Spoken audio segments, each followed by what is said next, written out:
ಕೃಷ್ಣೌ ಬಲಜ್ಞಾನಕಾರ್ಯೌ ಕೃಷ್ಣಾರಮಣರಾಜ್ಯದೌ ಪುಷ್ಣೀತಾಂ ಮಮ ಸದ್ಬುದ್ಧಿಂ ವೃಷ್ಣಿವಾಸಿಷ್ಠವಂಶಜೌ ಲಸತು ಶ್ರೀಮದಾನಂದತೀರ್ಥೇಂದುರ್ನೋ ಹೃದಂಬರೆ ಯದ್ವಚಶ್ಚಂದ್ರಿಕಾ ಸ್ವಾಂತಸಂತಾಪಂ ವಿನಿಕೃಂತತಿ ಭವತಿ ಯದನುಭಾವಾದೇಡಮೂಕೋऽಪಿ ವಾಗ್ಮೀ ಜಡಮತಿರಪಿ ಜಂತುರ್ಜಾಯತೆ ಪ್ರಾಜ್ಞಮೌಲಿಃ सकलवचनचेतो देवता भारती सा मम वचसि निधत्तां सन्निधिं मानसे च आपादमौलिपर्यन्तं गुरूणाम् आकृतिं स्मरेत् तेन विघ्नाः प्रणश्यन्ति सिद्ध्यन्ति च मनोरथाः तपस्वाध्याय शुश्रूषा कृष्णपूजारतं मुनिं विश्वेशमिष्टदं वन्दे परिव्राट् चक्रवर्तिनम् धर्मप्रोज्झितकैतवोऽत्र परमो निर्मत्सराणां सतां वेद्यं वास्तवमत्र वस्तु शिवदं तापत्रयोन्मूलनं श्रीमद्भागवते महामुनिकृते किं वा परेरीश्वरः सद्यो हृद्यवरुध्यते प्रकृतिभिः शुश्रूषुभिस्तत्क्षणात् निगमकल्पतरोर्गलितं फलं शुकमुखादमृतद्रवसंयुतं पिबत भागवतं रसमालयं मुहुरहो रसिका भुवि भावुकाः श्रीगुरुभ्यो नमः हरिः ओम।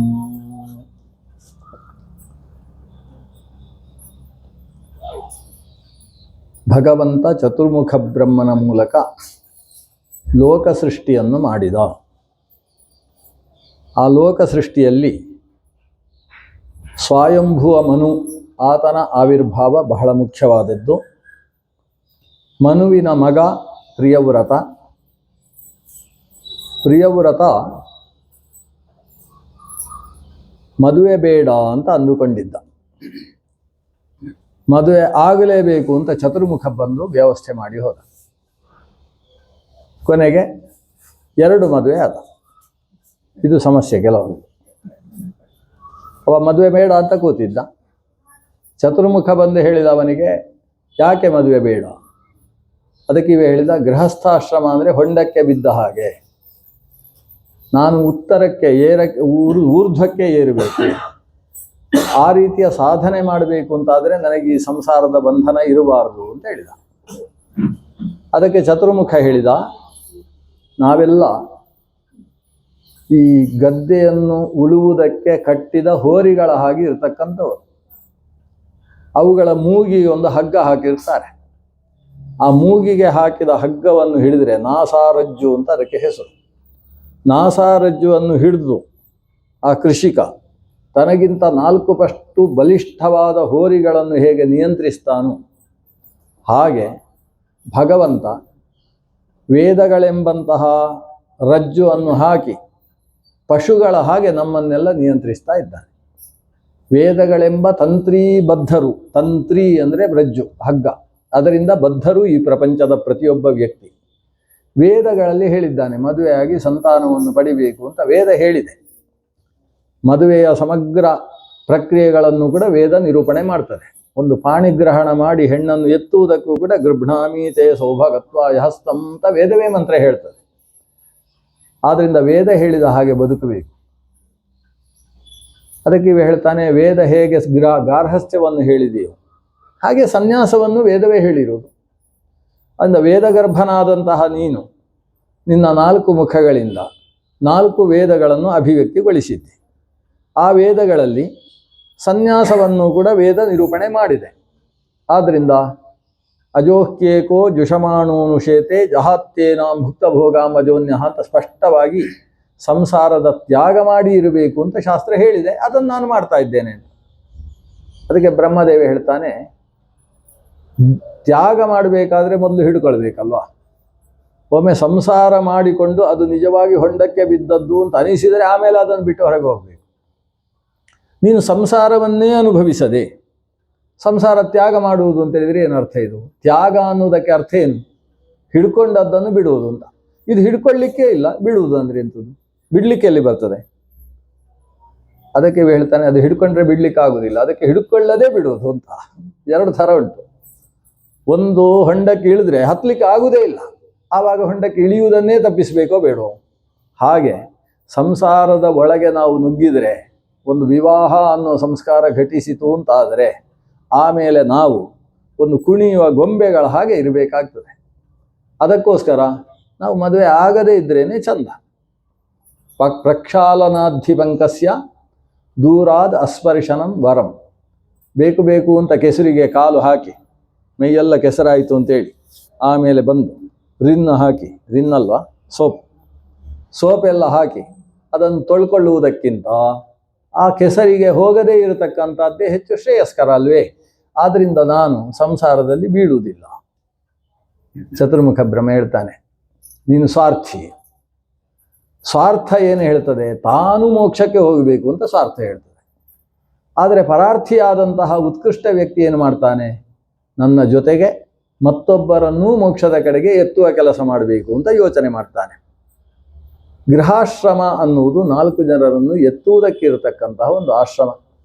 ಅತ್ಯಂತ ಶ್ರೇಷ್ಠವಾದ ಆಶ್ರಮ ಗೃಹಸ್ಥಾಶ್ರಮ. ಗಾಳಿ ಇಲ್ಲದೆ ಹೋದರೆ ಉಸಿರಾಟ ಇಲ್ಲ ಅಂತ ಆಗ್ತದೆ.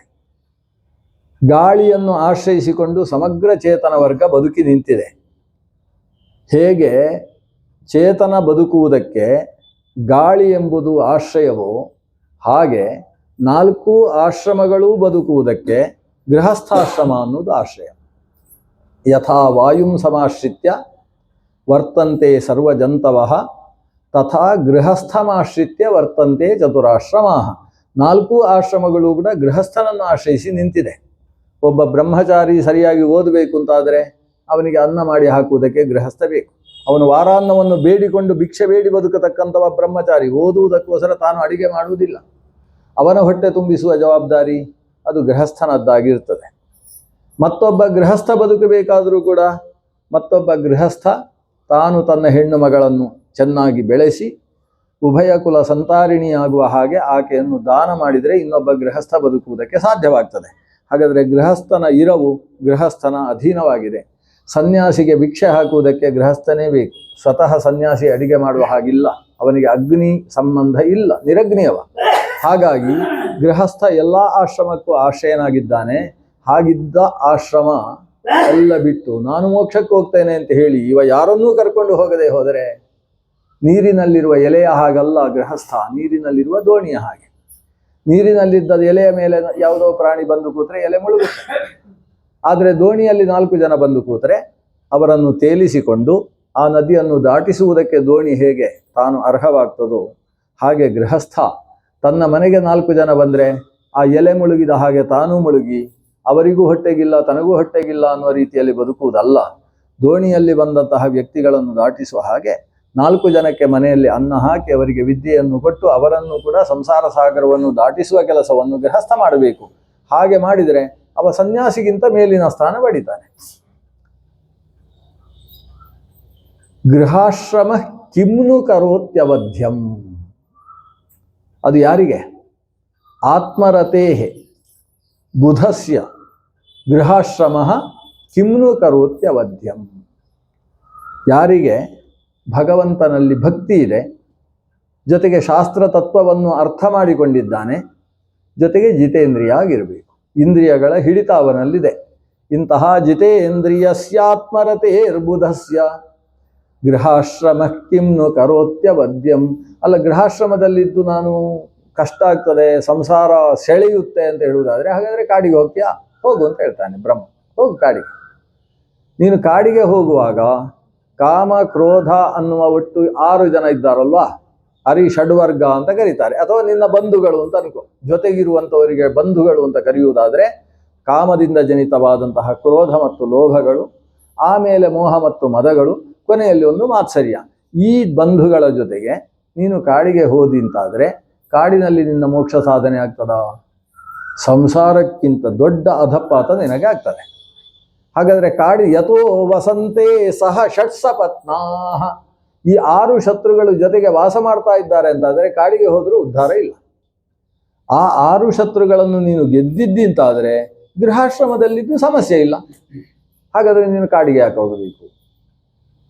6 ಶತ್ರುಗಳು ಜೊತೆಗಿದ್ದಾರೆ ಅಂದರೆ ಗೃಹಾಶ್ರಮವೂ ಸಮಾನ, ಕಾಡಿಗೆ ಹೋಗುವುದು ಸಮಾನ. 6 ಶತ್ರುಗಳನ್ನು ಗೆದ್ದಿದ್ದಿ ಅಂತಾದರೆ ಕಾಡಿಗೆ ಹೋಗುವ ಅವಶ್ಯಕತೆ ಇಲ್ಲ. ಗೃಹಾಶ್ರಮದಲ್ಲಿದ್ದೇ ಇನ್ನೊಬ್ಬರನ್ನೂ ಮೋಕ್ಷಕ್ಕೆ ಕರ್ಕೊಂಡು ಹೋಗ್ಬೋದು. ಇಷ್ಟು ಅವಕಾಶ ಇರುವಾಗ ನೀನು ಯಾಕೆ ಹೊರಡ್ತಾ ಇದ್ದಿ? ನೀನು ಸಾಧನೆ ಮಾಡಿ ನೀನು ಮೋಕ್ಷದ ಮಾರ್ಗವನ್ನು ತಿಳ್ಕೊಳ್ಬೇಕು. ಆ ಮೋಕ್ಷದ ಮಾರ್ಗವನ್ನು ನಿನ್ನ ಕೈ ಹಿಡಿದ ಹೆಂಡತಿಯರಿಗೂ ಮಕ್ಕಳಿಗೂ ತಿಳಿಸಿಕೊಡಬೇಕು.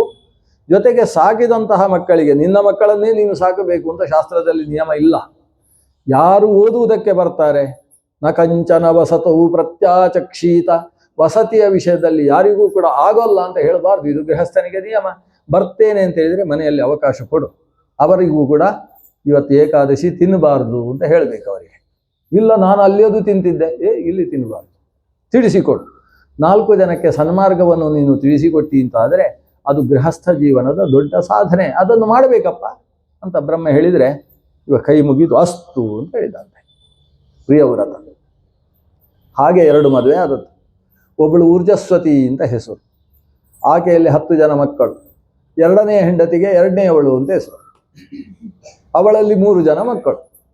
ಆ 3 ಜನರೇ ಉತ್ತಮ, ತಾಪಸ ಮತ್ತು ರೈವತ ಅಂತ 3 ಜನ ಮುಂದಿನ ಮನ್ವಂತರಾಧಿಪತಿಗಳು, ಪ್ರಿಯವ್ರತನ ಮಕ್ಕಳು. ಈತನ 10 ಜನ ಮಕ್ಕಳಲ್ಲಿ ಮೊದಲನೆಯವನಿಗೆ ಆಗ್ನೇಧ್ರ ಅಂತ ಹೆಸರು. ತುಂಬ ಕಥೆ ಇದೆ, ನಾವು ಬೇಗ ಬ್ರಹ್ಮಾಂಡದಕ್ಕೆ ಬರಬೇಕಲ್ವ ಇವತ್ತು. ಅಲ್ಲಿಂದ ಆಗ್ನೇಧ್ರ ಏನು ಮಾಡಿದ?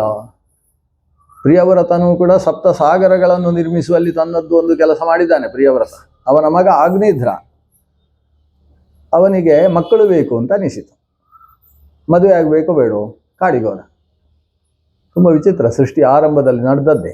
ಈ ಆಗ್ನೇಧ್ರ ನನಗೆ ಮಕ್ಕಳು ಬೇಕು ಅಂತ ಕಾಡಿಗೆ ಹೋಗಿ ತಪಸ್ಸು ಮಾಡಿದ. ಅಲ್ಲಿಗೊಬ್ಬ ಋಷಿ ಬಂದವ ಆಗ್ನೇಧ್ರನಿಗೆ ಹೇಳಿದ, ಅಲ್ಲ, ಪಿತೃಲೋಕ ಕಾಮನಾಗಿ ನೀನು ತಪಸ್ಸು ಮಾಡುವುದೇನು? ಪಿತೃಲೋಕ ಕಾಮ ಅಂದರೆ ಏನರ್ಥ? ಮಕ್ಕಳಾಗಬೇಕು ಅಂತ ಬಯಸುವವ ಅಂತ ಅರ್ಥ. ಮಕ್ಕಳನ್ನು ಬಯಸುವವ ಮದುವೆ ಆಗಬೇಕು, ತಪಸ್ಸು ಮಾಡ್ತಾ ಇದೆಯಲ್ವ.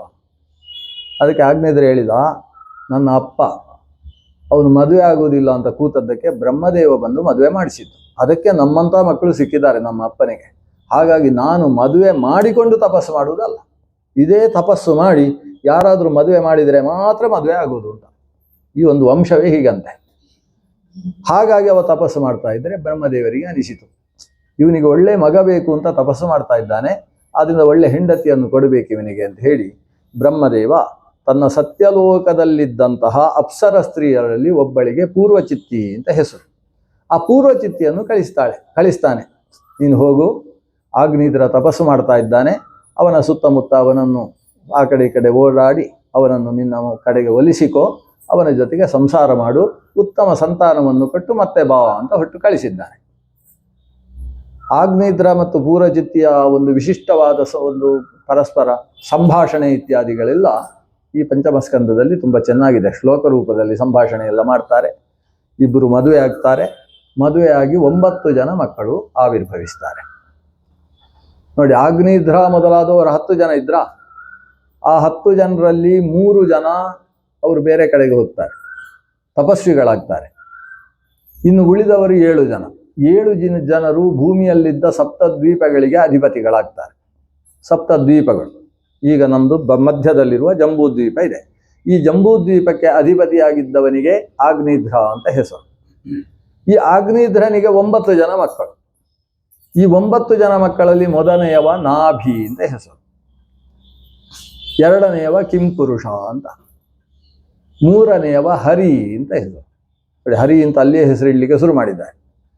ಆಮೇಲೆ ಇನ್ನು ಉಳಿದವರು ಅಂತ ಹೇಳಿದ್ರೆ ಒಬ್ಬ ಇಲಾವೃತ, ಒಬ್ಬ ಭದ್ರಾಶ್ವ, ಮತ್ತೊಬ್ಬ ಕೇತುಮಾಲ, ರಮ್ಯಕ, ಹಿರಣ್ಮಯ, ಕುರು ಅಂತ ಹೀಗೆ 9 ಜನ ಮಕ್ಕಳು. ಆ 9 ಜನ ಮಕ್ಕಳಿಗೆ ತನ್ನ ಜಂಬೂದ್ವೀಪವನ್ನು 9 ಪಾಲು ಮಾಡಿ ಕೊಡ್ತಾನೆ.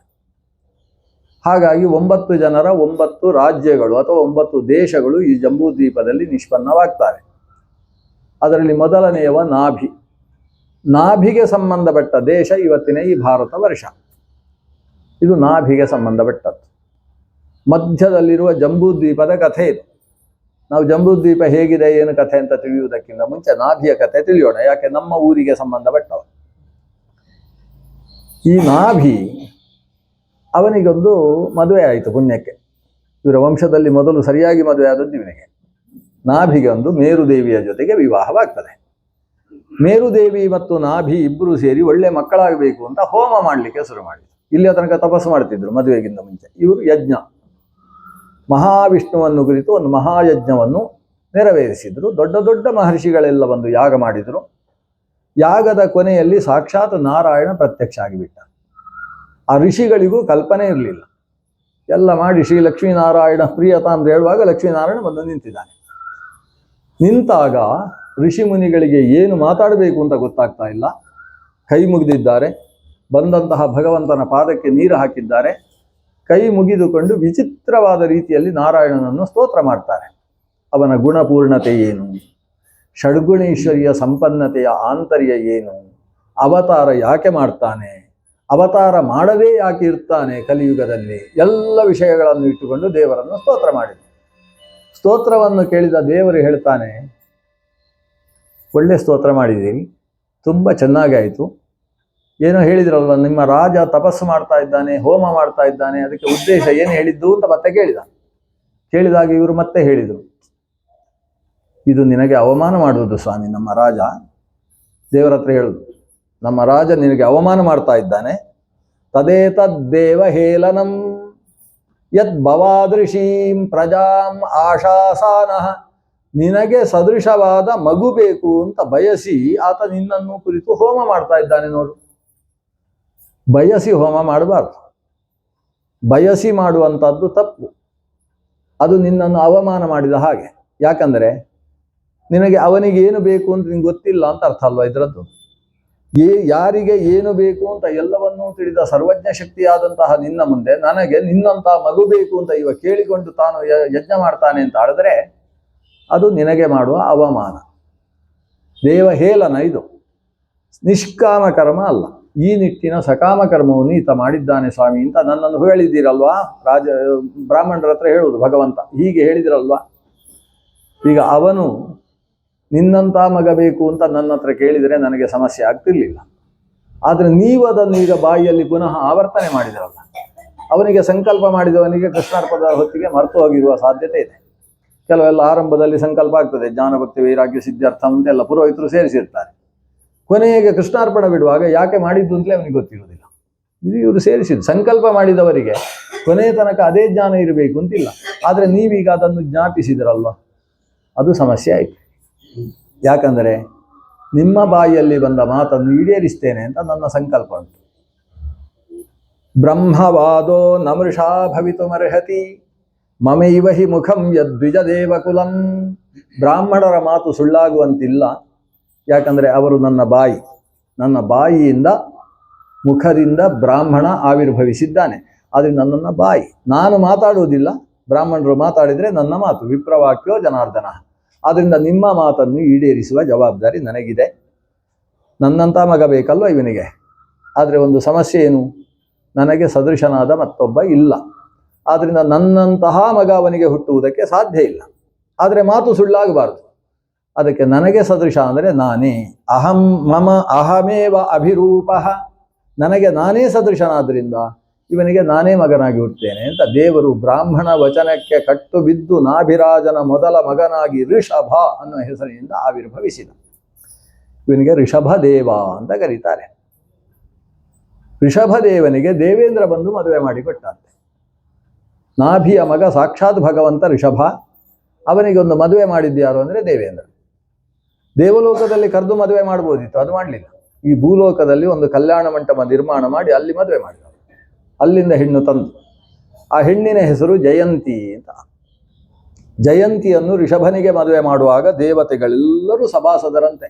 ವಿಶ್ವೇ ದೇವಾಹ ಸಭಾಸದ, ಎಲ್ಲ ದೇವತೆಗಳು ಸಭಾಸದರಾಗಿದ್ದಾರೆ. ಆಮೇಲೆ ಅಲ್ಲೆಲ್ಲ ಬಡಿಸುವುದಕ್ಕೆಲ್ಲ ಭಾರಿ ಜನ, ಮುಖ್ಯವಾಗಿ 51 ಜನ, 49 ಮತ್ತು 2, 49 ಜನರ ನೇತೃತ್ವ. ಅವರು ಯಾರು ಅಂದರೆ ಮರುತ್ತುಗಳು. 49 ಜನ ಮರುತ್ತುಗಳು ಅವರ ನೇತೃತ್ವದಲ್ಲಿ ಎಲ್ಲ ಕೂತವರಿಗೆಲ್ಲ ಬಡಿಸ್ತಾ ಇದ್ದಾರೆ. ಭಾರಿ ಚಂದದ ಮದುವೆ. ಜಯಂತಿಯ ಜೊತೆಗೆ ಋಷಭದೇವನಿಗೆ ಆದಂತಹ ವಿವಾಹ. ಯಜ್ಞನಾಮಕನಾದ ಭಗವಂತ ಆ ಮನ್ವಂತರದಲ್ಲಿ ಇಂದ್ರನಾಗಿದ್ದ. ಹೀಗೆ ಯಜ್ಞನೆಂಬ ದೇವರು ಋಷಭನೆಂಬ ದೇವರಿಗೆ ತನ್ನ ಹೆಂಡತಿಯನ್ನು ಕೊಟ್ಟು ಮದುವೆ ಮಾಡುವಂಥ ಒಂದು ಅದ್ಭುತ ಮದುವೆ ಇತ್ತು. ಅವತ್ತು ಇಂದ್ರನಾಗಿದ್ದವ ಭಗವಂತನೇ, ಇಲ್ಲಿ ಋಷಭನು ಕೂಡ ಭಗವಂತನೇ. ಭಗವಂತ ಬಂದು ಭಗವಂತನಿಗೆ ಮದುವೆ ಮಾಡಿಸುವ ಕಾರ್ಯಕ್ರಮ. ಜಯಂತಿ ವಿವಾಹ ಅಂತ ಇದಕ್ಕೆ ಹೆಸರು. 100 ಜನ ಮಕ್ಕಳು. ಆ 100 ಜನಕ್ಕೆ ಜಾಯಂತೆಯರು ಅಂತ ಹೆಸರು. ಜಯಂತಿಯ ಮಕ್ಕಳಾದ್ರಿಂದ, ಋಷಭನ ಮಕ್ಕಳಾದ್ರಿಂದ ಆರ್ಷಭರು ಅಂತ ಕರೀತಾರೆ ಅವರನ್ನು. ಈ 100 ಜನರದ್ದು ಕಥೆ ಮಾತ್ರ ಅದ್ಭುತ. 81 ಜನ ಬ್ರಾಹ್ಮಣರಾಗಿಬಿಟ್ರು, ತಪಸ್ಸು ಮಾಡಿ ಸಾಧನೆ ಮಾಡಿಬಿಟ್ರು. ಇನ್ನು 9 ಜನ ಸನ್ಯಾಸಿಗಳಾಗಿ ಹೋದರು. ಮತ್ತೆ 9 ಜನ ಅವರು ರಾಜ್ಯಭಾರವನ್ನು ನೋಡಿಕೊಳ್ಳುವುದಕ್ಕೆ ನಿಯುಕ್ತರಾದರು. ಯಾಕೆ? ಇವರ ಹಿರಿಯರ 9 ಜಾಗ ಉಂಟಲ್ಲ, ಆ 9 ಜಾಗವನ್ನು ನೋಡಿಕೊಳ್ಳುವುದಕ್ಕೆ ನಿಯುಕ್ತರು. ಆದರೆ ಆ 9 ರಾಜ್ಯಕ್ಕೂ ಒಬ್ಬನೇ ರಾಜ ಅಂತ ಅಪ್ಪ ಋಷಭದೇವ ಆದೇಶ ಮಾಡಿದ. ಯಾರವ? ಮೊದಲನೆಯವನಾದಂತಹ ಭರತ. ಇವ ಆರ್ಷಭ ಭರತ ಅಂತ ಇವನಿಗೆ ಹೆಸರು. ಋಷಭದೇವನ ಮಗನಾದ ಜಾಯಂತೆಯ ಭರತ. ಭರತನ ಮೊದಲ 9 ಜನ ತಮ್ಮಂದಿರು ಸನ್ಯಾಸಿಗಳಾದರು. ಕವಿ, ಹರಿ, ಅಂತರಿಕ್ಷ, ಪ್ರಬುದ್ಧ, ಪಿಪ್ಪಲಾಯನ, ಆವಿರ್ಹೋತ್ರ, ದ್ರುಮಿಲ, ಚಮಸ, ಕರಭಾಜನ ಅಂತ 9 ಜನ. ಇವರ ಕಥೆ ಮುಂದೆ ಹೇಳ್ತೇನೆ ಅಂತೇಳಿ ಶುಕಾಚಾರ್ಯರು.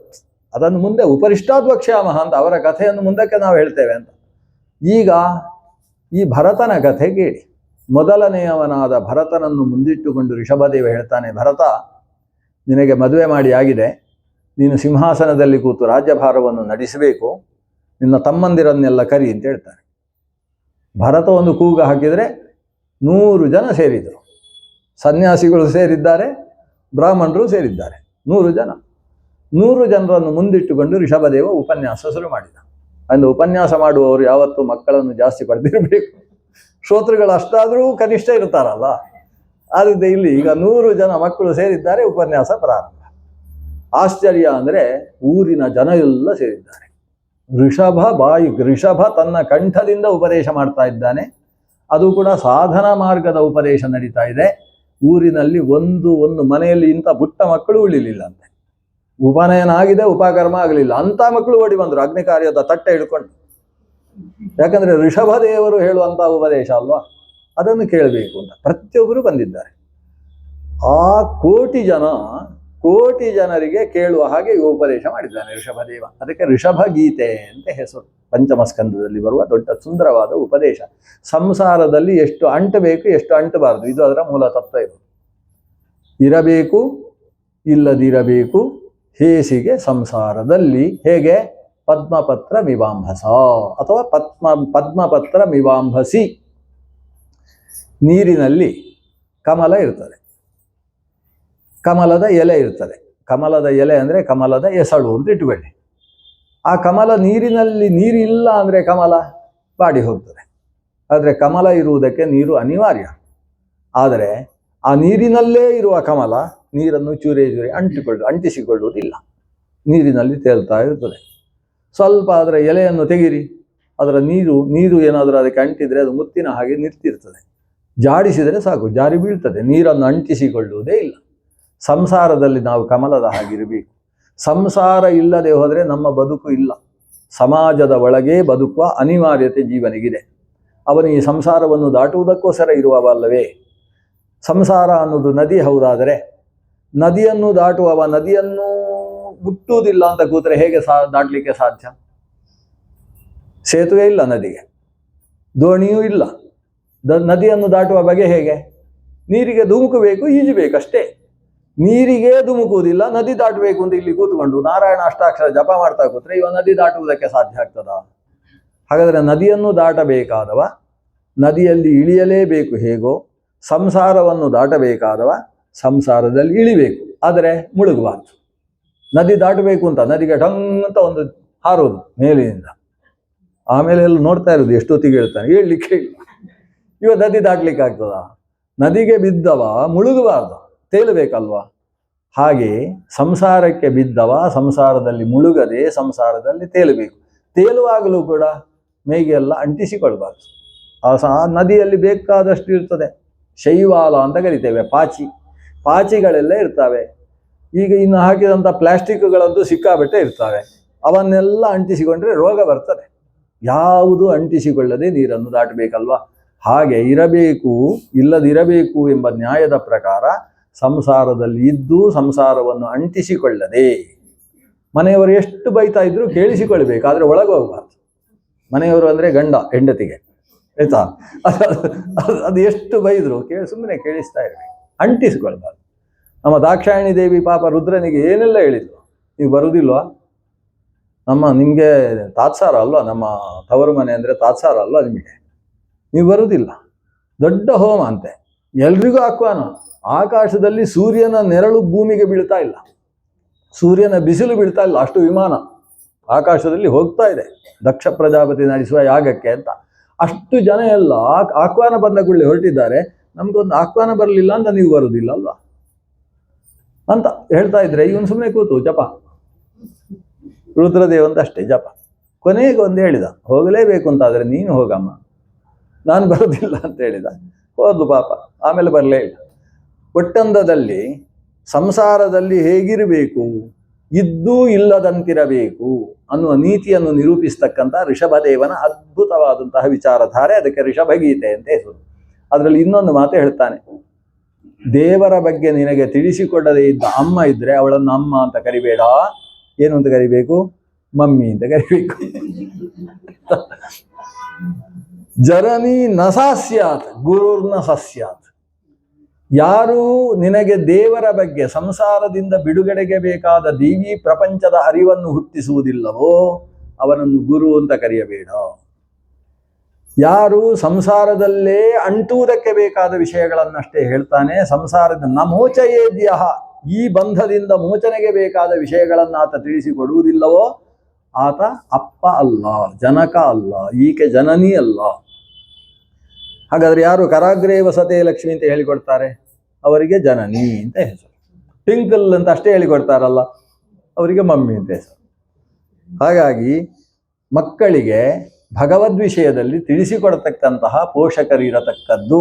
ಆದ್ರಿಂದ ಭರತ, ನಿನ್ನ ತಮ್ಮಂದಿರು ಕೂಡ ಹಾಗೆ ಇರಬೇಕು. ನೀನು ಒಬ್ಬ ಅಪ್ಪನಿಗೆ ಮಗ ಹೇಗಿರಬೇಕು ಅನ್ನುವುದಕ್ಕೆ ದೃಷ್ಟಾಂತವಾಗಿ ಭರತ ನೀನಿದ್ದಿ. ನಿನ್ನನ್ನು ನೋಡಿಕೊಂಡು ಅವರೆಲ್ಲ ಕಲಿಬೇಕು, ಹೇಗಿರ್ಬೇಕು ಅಪ್ಪನಿಗೆ ಮಗ ಅಂದರೆ ಹೇಗಿರಬೇಕು, ಅಣ್ಣನನ್ನು ನೋಡಿ ಕಲೀರಿ. ನಾನಿವತ್ತು ಹೊರಡ್ತಾ ಇದ್ದೇನೆ, 100 ಜನರಿಗೆ ಹೇಳ್ತಾನೆ, ಮಕ್ಕಳಿಗೆ, ಪ್ರಜೆಗಳಿಗೆ ಹೇಳ್ತಾನೆ, ಮಂತ್ರಿಗಳಿಗೆ ಹೇಳ್ತಾನೆ, ನಾನು ಹೊರಡ್ತಾ ಇದ್ದೇನೆ. ಭರತ ಇದ್ದಾನೆ, ಆದ್ರಿಂದ ನನಗೆ ಯಾವುದೇ ರೀತಿಯ ಜವಾಬ್ದಾರಿ ಇಲ್ಲ. ಅವ ಅಪ್ಪ ಇದ್ದಾಗ ಹೇಗೋ ಹಾಗೆ ಈ ಭರತ ನೋಡಿಕೊಳ್ತಾನೆ. ಆದ್ರಿಂದ ನಾಳೆಯಿಂದ ಅಲ್ಲ ಇವತ್ತಿನಿಂದಲೇ ಋಷಭ ಅಂದರೆ ಭರತನಲ್ಲಿ ಕಾಣಿ. ತಮ್ಮಂದಿರಿಗೆ ಹೇಳ್ತಾನೆ, ನೀವಿರಿಗೆ ಪ್ರತ್ಯೇಕ ನಿಮಗೆ ರಾಜ್ಯಗಳನ್ನು ದೇಶಗಳನ್ನು ಕೊಡುವುದಿಲ್ಲ. ಅಣ್ಣ ಏನು ಹೇಳ್ತಾನೆ ಆ ಕೆಲಸ ನೀವು ಮಾಡಬೇಕು. ಅಣ್ಣ ತಮ್ಮಂದಿರು ಸರಿಯಾಗಿರುವುದಕ್ಕೆ ಇರುವ ಮಾರ್ಗ ಇದು. ಅಲ್ಲಿ ಈ ಕ್ರಮದಲ್ಲಿ ಭರತ ದೇಶದಲ್ಲಿ ನಡೀತಾ ಹೋಗಬೇಕು. ಅಣ್ಣ ಹೇಳಿದ ಹಾಗೆ ನೀವು ನಡ್ಕೊಳ್ಳತಕ್ಕದ್ದು. ನನ್ನ ಜೊತೆಗೆ ಯಾರು ಬರಬಾರ್ದು, ನಾನು ಹೊರಡ್ತಾ ಇದ್ದೇನೆ ಅಂತ ಹೇಳಿದ. ತನ್ನ ತಲೆಯಲ್ಲಿದ್ದ ಟೊಪ್ಪಿಯನ್ನು ತೆಗೆದಿಟ್ಟ. ಯಾರಿಗೆ? ಭರತನಿಗೆ. ಟೊಪ್ಪಿ ತೆಗೆದ, ಆಮೇಲೆ ಮೈಯಲ್ಲಿದ್ದ ಬಟ್ಟೆ ಬಿಸಾಡಿದ. ಅದು ಅವನ ತಮ್ಮನ ಮೇಲೆ ಹೋಗಿ ಬಿತ್ತು. ಆಮೇಲೆ ಕೆಳಗಿದ್ದ ಬಟ್ಟೆಯನ್ನು ಬಿಸಾಡಿದ, ಅದು ಇನ್ನೊಬ್ಬ ಹಿಡ್ಕೊಂಡ. ಆಮೇಲೆ ಯಜ್ಞೋಪಿ ತೆಗೆದು ಬಿಸಾಡಿದ. ಎಲ್ಲ ಎಲ್ಲಿ ತೆಗೆದು ಬಿಸಾಡಿದ್ದೆ ಎಲ್ಲವನ್ನು. ಇಷ್ಟು ಮಾಡಿ ಎದ್ದ ದಿಗಂಬರ ಸನ್ಯಾಸಿ. ಎದ್ದವ ಹೊರಟ ಮೇಲೆ ಅವನಿಗೆ ಸ್ವಲ್ಪ ಶೀತ ಬೇರೆ ಆಗಿತ್ತು. ಮೂಗಿನಲ್ಲಿ ಹೀಗೆ ಬಂದರೆ ಹೀಗೆ ಅದು ಹೀಗೆ ಅಲ್ಲ, ಮೂಗಿನಲ್ಲಿ ಮೈಯಲ್ಲಿ ಎಲ್ಲಿ ಮೇಹತಿ ಮೇಹತಿ ಅದರ ಮೇಲೆ ಮಲ್ಕೊಳ್ಳುವುದಂತೆ. ಬೆಳಗ್ಗೆ ಮಾಡುವುದು, ಹೊಟ್ಟೆಯಲ್ಲಿದ್ದದ್ದು ಅರಗಿಸಿಕೊಂಡದ್ದನ್ನು ಹೊರಗೆ ಹಾಕುವುದು, ಅದರ ಮೇಲೆ ಮಲ್ಕೊಳ್ಳುವುದು. ವಿಚಿತ್ರವಾದ ಒಂದು ಧರ್ಮಚರ್ಯೆಯನ್ನು ಋಷಭ ಸಾಕ್ಷಾತ್ ಭಗವಂತ ನಡೆಸಿದ. ಹಾಗೆ ತಿರುಗಾಡಿಕೊಂಡು ನಮ್ಮ ಕರ್ನಾಟಕಕ್ಕೂ ಕೂಡ ಬಂದ. ಕೊಂಕ ಕರ್ನಾಟಕಾನ್ ದೇಶಾನ್, ಕೊಂಕಣ ಕರ್ನಾಟಕ ಮೊದಲಾದ ದೇಶಕ್ಕೆಲ್ಲ ಬಂದ. ನಮ್ಮ ದೇಶದಲ್ಲಿ ಒಬ್ಬ ರಾಜ ಇದ್ದ ಆ ಕಾಲದಲ್ಲಿ, ಬಹಳ ಒಳ್ಳೆ ರಾಜ. ಅವನಿಗೆ ಏನು ರಾಜ ಅಂದರೆ ಏನು ಅಂತ ಗೊತ್ತಿರಲಿಲ್ಲ ಅಷ್ಟೇ. ರಾಜ ಇದ್ದ. ಅವನು ಇವನನ್ನು ನೋಡಿ ಭಾರಿ ಪ್ರಭಾವಿತ ಆಗಿ ಹೋದಂತೆ. ಎಂಥ ಒಂದು ಅನುಷ್ಠಾನ ಇದು, ಮೇಯಲ್ಲಿ ಬಟ್ಟೆ ಇಲ್ಲ, ಏನೂ ಇಲ್ಲ, ದಿಗಂಬರನಾಗಿ ಏನು ಸಿಕ್ಕಿದ್ದನ್ನು ತಿನ್ನುವುದು, ಎಲ್ಲಿ ಬೇಕೋ ಅಲ್ಲಿ ಮಲ್ಕೊಳ್ಳುವುದು, ಶುದ್ಧೀಕರಣ ಇಲ್ಲ, ಪಂಚಮಲ ಧಾರಣೆ ಚೆನ್ನಾಗಿದೆ ಅಂತೇಳಿ ತಾನು ಒಬ್ಬ ಸನ್ಯಾಸಿಗೆ ದೀಕ್ಷೆ ಕೊಟ್ಟ. ನೋಡಿ ಹೀಗಿರಬೇಕು ಸನ್ಯಾಸಿಗಳು ಅಂತ ಹೇಳಿದ್ರೆ ಶುರುವಾಯಿತು, ಒಂದು ಜೈನ ಮತ ಶುರುವಾಯಿತು. ಇದು ಕರ್ನಾಟಕದಲ್ಲಿ ನಡೆದಂತಹ ಘಟನೆ ಅಂತ ಭಾಗವತ ಉಲ್ಲೇಖ ಮಾಡ್ತದೆ. ಅಂತಹ ಋಷಭದೇವ ತಾನು ತನ್ನ ಅವಧೂತ ಚರ್ಯೆಯನ್ನು ಮುಂದುವರಿಸಿಕೊಂಡು ಇದೇ ಕರ್ನಾಟಕ ದೇಶದಲ್ಲಿರ್ತಕ್ಕಂತಹ ಕೊಲ್ಲೂರು ಕುಟಜಾದ್ರಿ ಅಂತ ಇಲ್ಲಿ ಉಲ್ಲೇಖ ಮಾಡಿದ್ದಾರೆ. ಕುಟಜಾದ್ರಿ ಪ್ರದೇಶಕ್ಕೆ ಬರ್ತಾನೆ. ದೊಡ್ಡ ಕಾಡು, ಕಾಡಿನಲ್ಲಿ ಕಿಚ್ಚು. ಆ ಕಾಡ್ಗಿಚ್ಚಿನ ಮಧ್ಯದಲ್ಲಿ ತಾನು ಪ್ರವೇಶಿಸಿದ. ಅಲ್ಲಿಯ ತನಕ ಮೆಲ್ಲಕ್ಕೆ ಉರಿತಾ ಇದ್ದ ಬೆಂಕಿ ಇವನು ಪ್ರವೇಶಿಸಿದ ಮೇಲೆ ಸಿಕ್ಕಾಬಟ್ಟೆ ಉರಿಯಿತು. ಇವನು ಬೆಂಕಿಗೆ ಬೆಂಕಿಯಾಗಿ ತಾನೂ ಕೂಡ ದೊಡ್ಡ ಬೆಂಕಿಯಾಗಿ ಇಡೀ ಕಾಡನ್ನು ಸುಟ್ಟ ಮೇಲೆ ಅಲ್ಲಿಂದ ತಾನೊಂದು ವಿಚಿತ್ರ ರೂಪದಲ್ಲಿ ವಾಸುದೇವೋಹಂ ಅಂತ ಹೇಳಿಕೊಂಡು ಹೊಸ ಧರ್ಮದ ಪ್ರವರ್ತನೆ ಮಾಡಿದ. ಇಂತಹ ಋಷಭನ ಮಗ ಭರತ. ಆ ಭರತ ಈ ದೇಶಕ್ಕೆ ರಾಜ ಆದ. ಅದೊಂದು ಸುವರ್ಣಕಾಲ, ಈ ಪ್ರದೇಶದ ಸುವರ್ಣಕಾಲ. ಯಾಕಂದರೆ ರಾಜ ಭರತ ಸಿಂಹಾಸನದಲ್ಲಿದ್ದಾನೆ. ಅವನು ಹೇಳಿದ ಹಾಗೆ ಕೇಳತಕ್ಕಂಥ 9 ಜನ ತಮ್ಮಂದಿರಿದ್ದಾರೆ. ಇಡೀ ದೇಶದ ಸಮಗ್ರ ಸುವ್ಯವಸ್ಥೆಯನ್ನು ನೋಡಿಕೊಳ್ಳುವುದಕ್ಕೆ ತಮ್ಮಂದಿರಿದ್ದಾರೆ. ದೇಶ ಹೊಸ ರೂಪವನ್ನು ಪಡೆಯಿತು. ಎಲ್ಲೆಲ್ಲಿ ನದಿಗಳಿಂದ ನೀರಾವರಿ ವ್ಯವಸ್ಥೆ ಬೇಕು ಅದು ನಡೆಯಿತು. ಎಲ್ಲೆಲ್ಲಿ ಪಟ್ಟಣದ ಪಕ್ಕದಲ್ಲಿ ಸಂತೆ, ಆ ಕಡೆ ಕರುವಟ, ಈ ಕಡೆ ಗ್ರಾಮ, ಈ ಕಡೆ ಜನಪದ ಅನ್ನುವ ವ್ಯವಸ್ಥೆ, ಇವೆಲ್ಲವೂ ಕೂಡ ಈತನ ಕಾಲದಲ್ಲಿ ನಡೆಯಿತು. ಹಾಗಾಗಿ ಈ ದೇಶವನ್ನು ಅಷ್ಟು ಚೆನ್ನಾಗಿ ಆಳಿದ ಕಾರಣದಿಂದ ಈ ದೇಶಕ್ಕೆ ಅವನಿಂದಾಗಿ ಭಾರತ ಅಂತ ಹೆಸರು ಬಂತು. ಯತ ಆರಭ್ಯ ಅಂಜನಾಭಂ ನಾಮ ಇದಂ ವರ್ಷಂ ಭಾರತಮಿತಿ ವ್ಯಪದಿಶಂತಿ. ಯಾವ ಆರ್ಷಭ ಭರತನ ಕಾಲದಿಂದ ಪ್ರಾರಂಭಿಸಿ ಈ ದೇಶಕ್ಕೆ ಭಾರತ ದೇಶ ಅಂತ ಹೆಸರಾಯಿತು. ಆಮೇಲೆ ಅನೇಕ ಭರತರು ಬರ್ತಾರೆ. ಮುಂದಕ್ಕೊಬ್ಬ ಭರತ ಬರ್ತಾನೆ, ದುಷ್ಯಂತನ ಮಗ ಭರತ, ಸರ್ವದಮನ ಅಂತ ಅವನಿಗೆ ಹೆಸರು. ಅವನಿಂದ ಭರತ ವಂಶ ಅನ್ನೋದು ಮುಂದೆ ಬಂತು. ಅದರ ಮಧ್ಯದಲ್ಲಿ ತ್ರೇತಾಯುಗದಲ್ಲಿ ಒಬ್ಬ ಭರತ ಬಂದ, ಶ್ರೀಕೃಷ್ಣನ ತಮ್ಮ, ಶ್ರೀರಾಮಚಂದ್ರನ ತಮ್ಮನಾದ ಭರತ.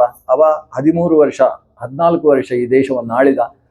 ಅವನಿಗೂ ಭರತ ಅಂತಲೇ ಹೆಸರು. ಆದರೆ ಈ ದೇಶಕ್ಕೆ ಭಾರತ ಅಂತ ಹೆಸರು ಕಟ್ಟಂತಹ ರಾಜ ಆರ್ಷಭ ಭರತ, ಜಾಯಂತೆಯ ಭರತ. ಭರತ ಒಂದು ಸಲ ಅರ್ಘ್ಯ ಕೊಡ್ತಾ ಇದ್ದ. ಅವನಿಗೆ 5 ಜನ ಮಕ್ಕಳು. 5 ಜನರನ್ನು ವ್ಯವಸ್ಥಿತವಾಗಿ ದೊಡ್ಡವನನ್ನು ಸಿಂಹಾಸನದಲ್ಲಿ ಕೂಡಿಸಿ ವ್ಯವಸ್ಥೆ ಮಾಡಿದ. ನೀರಿನಲ್ಲಿ ಅರ್ಘ್ಯ ಕೊಡುವಾಗ ಬಗ್ಗಿದ್ದಾನೆ. ತಲೆ ಕೂದಲಲ್ಲಿ ಒಂದು ಬೆಳ್ಳಿಯ ಕೂದಲು ಕಾಣಿಸಿತು. ಅಯ್ಯೋ, ಇಲ್ಲಿಯ ತನಕ ಕಪ್ಪು ಕೂದಲು ಇತ್ತು, ಈಗ ಬೆಳ್ಳಿಯ ಕೂದಲು, ಕಬ್ಬಿಣದ ಕೂದಲು ಹೋಗಿ ಬೆಳ್ಳಿಯ ಕೂದಲು ಬಂತು ಅಂತ ಖುಷಿ ಆಗಲಿಲ್ಲ ಅವನಿಗೆ. ಓ, ಹೀಗಾಯ್ತಲ್ವಾ ಅಂತ ಹೇಳಿ ಮಕ್ಕಳಿಗೆಲ್ಲ ಹೇಳಿದ, ನಾನು ಕಾಡಿಗೆ ಹೊರಟಿದ್ದೇನೆ ಅಂತ ಸೀದಾ ಕಾಡಿಗೆ ಹೋದ. ಹಿಂದೆಲ್ಲ ಹೀಗಿತ್ತು, ತಲೆ ಕೂದಲು ಒಂದು ಬೆಳ್ಳಗೆ ಕಾಣಿಸಿದ್ರೆ ವಾನಪ್ರಸ್ಥ. ಈಗ ಹುಟ್ಟಿದವರೇ ಹೊರಡಬೇಕಾಗ್ತದೆ ಕೊನೆಗೆ. ಭರತ ಹಾಗೆ ವಾನಪ್ರಸ್ಥಕ್ಕೆ ಹೋದ. ಕಾಡಿನಲ್ಲಿ ಹೋಗಿ ಎಲ್ಲ ಬಿಟ್ಟು ಸಾಧನೆ ಮಾಡಬೇಕು, ಆರಣ್ಯಕಗಳ ಅಧ್ಯಯನ ಮಾಡಬೇಕು ಅಂತ ಹೋದವ ಒಂದು ಜಿಂಕೆಯನ್ನು ಸಾಕಿದ. ಪಾಪ ಜಿಂಕೆ ಸಾಯ್ಲಿಕ್ಕೆ ಬಿದ್ದಿತ್ತು. ಈ ಅರ್ಘ್ಯ ಕೊಡುವಾಗ ಪಾಪ ಸತ್ತದ್ದು. ಅದರ ಅಮ್ಮ ನೋಡಿದರೆ ಅದು ಸತ್ತೋಗಿತ್ತು. ನೀರಿನಲ್ಲಿ ತೇಲ್ತಾ ಇದ್ದ ಜಿಂಕೆಯನ್ನು ತರ್ತಾನೆ, ತಂದು ಅಮ್ಮನ ಹತ್ರ ಕೊಂಡೋಗಿ ಕೊಡಬೇಕು ಅಂದರೆ ಅಮ್ಮ ಸತ್ತೋಗಿದೆ. ಕೊನೆಗೆ ಆ ಜಿಂಕೆಯನ್ನು ತಾನೇ ಸಾಕಿದ. ಎಷ್ಟಾದರೂ ರಾಜ ಅಲ್ವಾ, ಕರುಣಾಪೂರ್ಣ ಹೃದಯನಾದ ಆತ ಆ ಜಿಂಕೆಯನ್ನು ಸಾಕಿದ. ಜಿಂಕೆ ಇವನನ್ನು ಭಾರಿ ಪ್ರೀತಿ ಮಾಡಿತ್ತು. ನನಗೆ ಅಪ್ಪನೂ ಇವನೇ, ಅಮ್ಮನೂ ಇವನೇ, ಸೋದರ ಮಾವನೂ ಇವನೇ ಅಂತ. ಅವನ ಜೊತೆಗೆ ಅವನ ತಪಸ್ಸಿಗೆ ಕೂತ್ರೆ ಮೆಲ್ಲ ಬಂದು ಅವನ ಕಚ್ಚೆ ಎಳೆಯೋದು, ಬಾಯಲ್ಲಿ ನೆಕ್ಕುವುದು. ಇವನಿಗೆ ಅದು ಬಂದು ನೆಕ್ಕದೆ ಹೋದರೆ ಎಲ್ಲಿ ಹೋಯ್ತಪ್ಪ ನಮ್ಮ ಜಿಂಕೆ ಅಂತ ಹತ್ತಿತ್ತ ನೋಡು. ಇವನು ತಪಸ್ಸೆಲ್ಲ ಜಿಂಕೆದ್ದೇ ತಪಸ್ಸು. ಜಿಂಕೆ ಈಗೀಗ ಕಣ್ಣು ತಪ್ಪಿಸಿ ಅಲ್ಲಿ ತನಕ ಹೋಗ್ತದೆ. ಅಲ್ಲಿ ಹೋಗಿ ಆ ಮರೆಯಾಯಿತು ಅಂತ ಆದರೆ ಇವನು ಹೀಗೆ ತಿರುಗಿ ನೋಡು. ದೇವರೆಲ್ಲ ಹರಿ ಹೋದ್ರು ಇವನ ತಪಸ್ಸಿನಲ್ಲಿ. ಕ್ವಯಾತಿ ಮಮ ಹರಿಣ ರಾಜಕುಮಾರ ಕಿಂ ಅಪಶ್ಚಿತ್ ಆಗಮಿಷ್ಯತಿ. ಇವ ಆಲೋಚನೆ ಮಾಡುವುದು, ಅಲ್ಲೋ ನನ್ನ ಹರಿಣ ರಾಜಕುಮಾರ ಬರ್ತದೋ ಸತ್ತಿದೆಯೋ ಅಂತ ಇವನಿಗೆ ಯೋಚನೆ. ಎಲ್ಲಿ ಅದು ತೋಳ ಬಾಯಿ ಹಾಕಿತೋ ಏನಾಯ್ತೋ ಹೀಗೆ ಆಲೋಚನೆ ಮಾಡ್ತಾ ಜಿಂಕೆ ಬಂದರೆ ಸಾಕು ಇವನು ಓಡಿ ಹೋಗಿ ಅದನ್ನು ಅಪ್ಪಿಕೊಳ್ಳು. ಅದರ ಬಿಸಿ ಮೇಗೆ ತಾಗಿದಾಗಿ ಇವನಿಗೊಂದು ಖುಷಿಯಂತೆ. ಇವನು ಮಲಗಿದಾಗ ಪಕ್ಕದಲ್ಲಿ ಜಿಂಕೆ ಬೇಕು. ಸಾಯುವ ಕಾಲಕ್ಕೆ ಜಿಂಕೆ ಬಂದು ಇವನ ಎದೆಯನ್ನು ನೆಕ್ಕುತ್ತಾ ಇದೆ. ನೀನು ಸತ್ತರೆ ನನಗೆ ಯಾರು ಗತಿ ಅಂತ ಕಣ್ಣೀರು ಹಾಕ್ತಾ ಇದೆ ಜಿಂಕೆ. ಇವನಿಗೂ ಜಿಂಕೆಯದ್ದೇ ಆಲೋಚನೆ, ನಾನು ಸತ್ತ ಮೇಲೆ ಈ ಅನಾಥವಾದ ಜಿಂಕೆಗೆ ನಾಥ ಯಾರು ಅಂತ ಯೋಚಿಸ್ತಾ ಸತ್ತ. ಒಂದು ಕಡೆಯಲ್ಲಿ ಜಿಂಕೆಯಾಗಿ ಹುಟ್ಟಿದ. ಆದರೆ ಜನ್ಮಾಂತರ ಸ್ಮೃತಿಯ ಕಾರಣದಿಂದ ಮತ್ತೆ ಆತ ಬ್ರಾಹ್ಮಣನಾಗಿ ಹುಟ್ಟಿದ. ಒಬ್ಬ ಆಂಗಿರಸ ಗೋತ್ರದಲ್ಲಿ ಆವಿರ್ಭವಿಸಿದ ಬ್ರಾಹ್ಮಣನ 2ನೇ ಹೆಂಡತಿಯ ಕೊನೆಯ ಮಗನಾಗಿ ಹುಟ್ಟಿದ ಮಗನಿಗೆ ಏನು ಹೆಸರಿಟ್ಟಿದ್ದಾರೆ ಅಂತ ಗೊತ್ತಿಲ್ಲ. ಆದರೆ ಊರಿನವರೆಲ್ಲ ಅವನನ್ನು ಜಡ ಅಂತ ಕರೆದರು. ಜಡ ಅಂತ ಕರೆದದ್ದು ಯಾಕೆ? ಅವನು ಯಾವ ಕೆಲಸವನ್ನು ಮಾಡ್ತಿರ್ಲಿಲ್ಲ. ಅದಕ್ಕೆ ಅವನಿಗೆ 16ನೇ ವರ್ಷಕ್ಕೆ ಉಪನಯನ ಮಾಡಿದರು. ಯಾಕಂದರೆ 8ನೇ ವರ್ಷಕ್ಕೆ ಉಪನಯನ ಮಾಡಿದರೆ ಸಂಧ್ಯಾವಂದನೆ ಮಾಡ್ತಿರ್ಲಿಲ್ಲ ಮಗ. ಒಂದು ಬಾಯಿಯಲ್ಲಿ ಮಂತ್ರ ಹೇಳಿದರೆ ಉಚ್ಚಾರಣೆ ಮಾಡ್ತಿರ್ಲಿಲ್ಲ. ಕೊನೆಗೆ 16ನೇ ವರ್ಷಕ್ಕೆ ಉಪನಯನ ಮಾಡದೆ ಹೋದರೆ ಅಪ್ಪನಿಗೆ ದೋಷ ಬರ್ತದೆ ಅಂತ ಉಪನಯನ ಮಾಡಿದ್ದು. ಮಗನಿಗೆ ಒಳ್ಳೇದಾಗ್ತದೆ ಅಂತಲ್ಲ. ಉಪನಯನ ಆಯ್ತು ಅಂದ್ರೆ ಒಂದು ಯಜ್ಞೋಪವೀತ ಹಾಕಿದ್ದು. ಇವನ ಅಪ್ಪ ಮುಂದೆ ಇದ್ದಾಗ ಕಟ ಕಟ ಶಬ್ದ ಮಾಡ್ತಾನೆ ಅಂತೆ. ಕಟ ಅಷ್ಟೇ ಶಬ್ದ. ಆಮೇಲೆ ಕೈಯಲ್ಲಿ ನೀರಾಗಿ ಬುಸ್ ಅಂತ ಕುಡಿಯುವುದು. ಇಷ್ಟೇ, ಸರಿಯಾಗಿ ಮಂತ್ರ ಹೇಳಿಕೊಂಡು ಯಾವುದೇ ಕೆಲಸ ಮಾಡುವುದಿಲ್ಲ. ಇವನನ್ನು ನೋಡಿ ಅಪ್ಪನಿಗೆ ಬೇಸರ. ಅವನದ್ದೇ ಚಿಂತೆಯಲ್ಲಿ ಸತ್ತು ಹೋದ ಅಪ್ಪ. ಸತ್ತು ಹೋದಾಗ ಇವನ ಅಮ್ಮನೂ ಕೂಡ ತಾನು ಸಹಗಮನ ಮಾಡಿದ್ಲಂತೆ. ಕೊನೆಗೆ ಪಾಪ ಅಣ್ಣಂದಿರು ಇವನನ್ನು ನೋಡ್ತಾರೆ. ಆದರೆ ಇವನಿಗೆ ಒಂದು ವೇದ ಅಕ್ಷರ ಬರೋಲ್ಲ ಬಾಯಿಯಲ್ಲಿ. ಇವನಿಗೆ ಓದಿಸಿ ಪ್ರಯೋಜನ ಇಲ್ಲ. ಒಂದು ಕೆಲಸ ಆದರೂ ಮಾಡಲಿ ಅಂತ ಹೇಳಿ ಅವರ ಗದ್ದೆಯನ್ನು ನೋಡಿಕೊಳ್ಳುವ ಕೆಲಸ. ಒಂದು ಸಲ ಒಂದು ಎತ್ತು ಸತ್ತೋಯ್ತಂತೆ ಅವರದ್ದು. ಒಂದೇ ಎತ್ತು, ಇನ್ನೊಂದು ಕಡೆ ಜನ ಇಲ್ಲ, ಇವನನ್ನೇ ಕಟ್ಟಿ ಕೂತಿದ್ದಾರಂತೆ. ಇವ ಏನು ಕೆಲಸ ಮಾಡಿದ ಹೇಳಿದ್ರು ಮಾಡ್ತಾನೆ, ಮಹಾಶಕ್ತಿಶಾಲಿ. ಏನು ಕೊಟ್ಟರು ತಿಂತಾನೆ. ಕಲ್ಲು ಅಂತಿಲ್ಲ, ಮರಳು ಅಂತಿಲ್ಲ, ತಿಂದರೆ ಅವನಿಗೆ ಜೀರ್ಣ ಆಗ್ತದೆ, ಅಂತ ಶಕ್ತಿಶಾಲಿ. ಅವನ ತೇಜಸ್ಸಿನ ಬಗ್ಗೆ 2 ಕಥೆ ಬಂತು. ಒಂದು ಸಂದರ್ಭದಲ್ಲಿ ವೃಷಲ ರಾಜ ಇವನನ್ನು ಬಲಿ ಕೊಡುವುದಕ್ಕೋಸ್ಕರ ಭದ್ರಕಾಳಿಯ ಮುಂದೆ ತಲೆ ತಗ್ಗಿಸಿ ನಿಲ್ಲಿಸಿದರೆ ಇವನ ತಲೆ ಕತ್ತರಿಸುವುದಕ್ಕೆ ಎತ್ತಿದ ಕತ್ತಿಯನ್ನು ಸೆಳೆದು ಆ ಭದ್ರಕಾಳಿ ಯಾರು ಬಲಿ ಕೊಡುವುದಕ್ಕೆ ಮುಂದಾಗಿದ್ರು ಅಂತ 4 ತಲೆಯನ್ನು ಚೆಂಡಾಡಿ ಆ ರಕ್ತದಿಂದ ಖುಷಿಪಟ್ಟು ಹೋದಲಂತೆ. ಇನ್ನೊಂದು ಸಂದರ್ಭದಲ್ಲಿ ರಾಜ ರಹುಗಣ ಇವನಿಂದಾಗಿ ಉಪದೇಶವನ್ನು ಪಡೆದ. ಬಹಳ ಸುಂದರವಾದ ಕಥೆ, ಭರತೋಪದೇಶ ಅಂತ. ಭರತ ರಹುಗಣನಿಗೆ ಉಪದೇಶ ಕೊಟ್ಟ. ಅಂತಹ ಭರತನಿಂದ ಶೋಭಿತವಾದಂತಹ ರಾಜ್ಯ ದೇಶ ಇದು. ಆ ಭರತ ಬ್ರಾಹ್ಮಣನಾಗಿ ಹುಟ್ಟಿದವ, ಸಾಧನೆ ಮಾಡಿ ಒಂದು ಅಕ್ಷರ ಬೇರೆಯವರಲ್ಲಿ ಮಾತಾಡ್ತಾ ಇಲ್ಲದೇ ಇದ್ದಂತಹ ವ್ಯಕ್ತಿ, ರಹುಗಣನಿಗೆ ಉಪದೇಶ ಕೊಟ್ಟಂತಹ ಜ್ಞಾನಿ. ಅವನು ಸಾಧನೆ ಮಾಡಿ ಮೋಕ್ಷವನ್ನು ಪಡೆದ ಅಂತ ಈ ವಂಶದಲ್ಲಿ ಬಂದ ಭರತನ ಕಥೆ. ಇಷ್ಟೆಲ್ಲ ಕಥೆ ಕೇಳಿದಾಗ ಶುಕಾಚಾರ್ಯರು ಕೇಳಿತು, ನೀವೆಲ್ಲ ಬ್ರಹ್ಮಾಂಡದ ಕಥೆ, ಇಲ್ಲಿ ಸಪ್ತದ್ವೀಪಗಳು ಎಲ್ಲೆಲ್ಲ ಹೇಳಿದ್ರಿ, ಆದರೆ ನನಗೆ ಯಾಕೋ ಸರಿಯಾಗಿ ಅರ್ಥ ಆಗಲಿಲ್ಲ. ಸಪ್ತದ್ವೀಪ ಅಂದರೆ ಏನು, ಮೇರು ಪರ್ವತ ಅಂದರೆ ಏನು, ಭಾರತ ವರ್ಷ ಎಲ್ಲಿದೆ, ಏನು ಕಥೆ, ಮೇಲೆ ಎಷ್ಟು ಲೋಕಗಳಿದ್ದಾವೆ, ಕೆಳಗೆ ಎಷ್ಟು ಲೋಕಗಳಿದ್ದಾವೆ, ಪೃಥ್ವಿಯ ವಿಸ್ತಾರ ಏನು, ಇದನ್ನೆಲ್ಲ ನಿರೂಪಣೆ ಮಾಡಿ ಅಂತ. ಈ ಪ್ರಶ್ನೆಗೆ ಉತ್ತರವಾಗಿ ಬಂದದ್ದು ಬ್ರಹ್ಮಾಂಡದ ಪರಿಕಲ್ಪನೆ, ಬ್ರಹ್ಮಾಂಡದ ಸ್ವರೂಪ ನಿರೂಪಣೆ. ನಾವೊಂದು ಸಾಮಾನ್ಯವಾಗಿ ತಿಳ್ಕೊಳ್ಬೇಕಾದ ಅಂಶ, ಸಾಮಾನ್ಯವಾಗಿ ತಿಳಿಯುವ ಅಂಶ ಏನು? ಈ ಮೊದಲು ನಮ್ಮ ಭೂಮಿಯನ್ನು ಭಾಗವತ ಅಥವಾ ಇತರ ಪುರಾಣಗಳು ಹೇಗೆ ಹೇಳಿದ್ದಾವೆ ಅಂತ ಆಲೋಚನೆ ಮಾಡುವ. ಸಂಕ್ಷೇಪವಾಗಿ ಭೂಮಿ ಹೇಗಿದೆ? ಭೂಮಿ ಗೋಲಾಕಾರವಾಗಿದೆ ಅಂತ ನಾವು ತಿಳ್ಕೊಳ್ತಾ ಇದ್ದೇವಲ್ವಾ. ಕೆಲವರ ಪ್ರಕಾರ ಭೂಮಿ ಗೋಲಾಕಾರದಲ್ಲಿಲ್ಲ, ಭೂಮಿ ಚಾಪೆಯ ಹಾಗುಂಟು.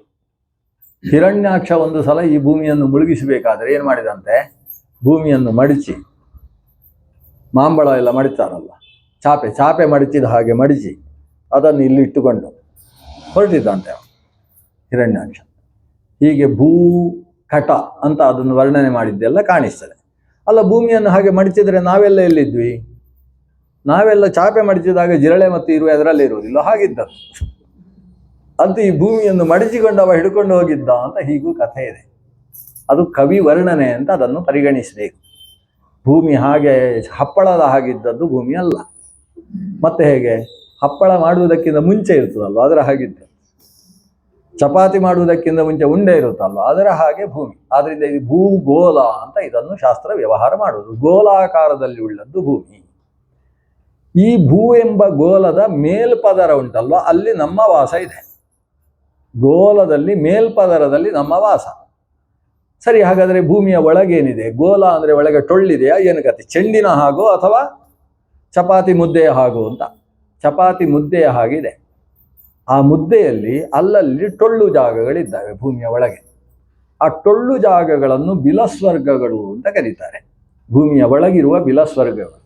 ಆ ಬಿಲಸ್ವರ್ಗಗಳಲ್ಲೂ ಕೂಡ ಮೇಲೆ ಕೆಳಗೆ ಕೆಳಗೆ ಕೆಳಗೆ ಬೇರೆ ಬೇರೆ ಕಡೆಯಲ್ಲಿ ಕೆಳಗೆ, ಒಟ್ಟು ಭೂಮಿಯ ಕೆಳಗಿನ ತನಕವೂ ಕೂಡ 7 ಲೋಕಗಳುಂಟು.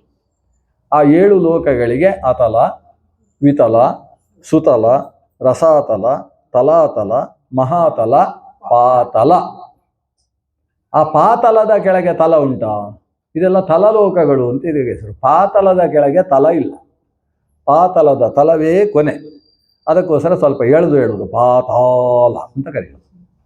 ಪಾತಾಳ ಲೋಕ. ಅದಕ್ಕಿಂತ ಕೆಳಗೆ ತಲ ಇಲ್ಲ, ಆದ್ರಿಂದ ಅದನ್ನು ಪಾತಾಳ ಅಂತ ಕರೆಯುವುದು. ಹೀಗೆ ಅತಲದಿಂದ ಪಾತಾಳದ ತನಕ 7 ಲೋಕಗಳು ಬಿಲಸ್ವರ್ಗಗಳು. ಅಂದ್ರೆ ಅದು ಭೂಮಿಗಿಂತ ಬೇರೆ ಅಲ್ಲ, ಭೂಮಿಯ ಒಳಗಿರತಕ್ಕಂಥ ಲೋಕಗಳು. ಇದಿಷ್ಟು ಹೋದರೆ ಅದರ ಕೆಳಗೆ ಏನುಂಟು? ನೀರು. ಭೂಮಿ ಇರುವುದು ನೀರಿನಲ್ಲಿ. ಹಾಗಾದರೆ ನೀರಿನಲ್ಲಿ ತೇಲಿದ್ದು ಹೇಗೆ ಭೂಮಿ ಅಂತ ಪ್ರಶ್ನೆ. ಈಗ ತೇಲುವುದಕ್ಕೆ ಕಾರಣ ಆ ಭೂಮಿ ನೀರಿನಲ್ಲಿ ಎಲ್ಲಿದೆ ಅಲ್ಲಿಂದ 30,000 ಯೋಜನದಷ್ಟು ಕೆಳಗೆ ಹೋದರೆ ಅಲ್ಲಿ ಒಂದು ಹೆಡೆ ಸಿಗ್ತದೆ ಅಂತೆ, ಸರ್ಪದ ಹೆಡೆ.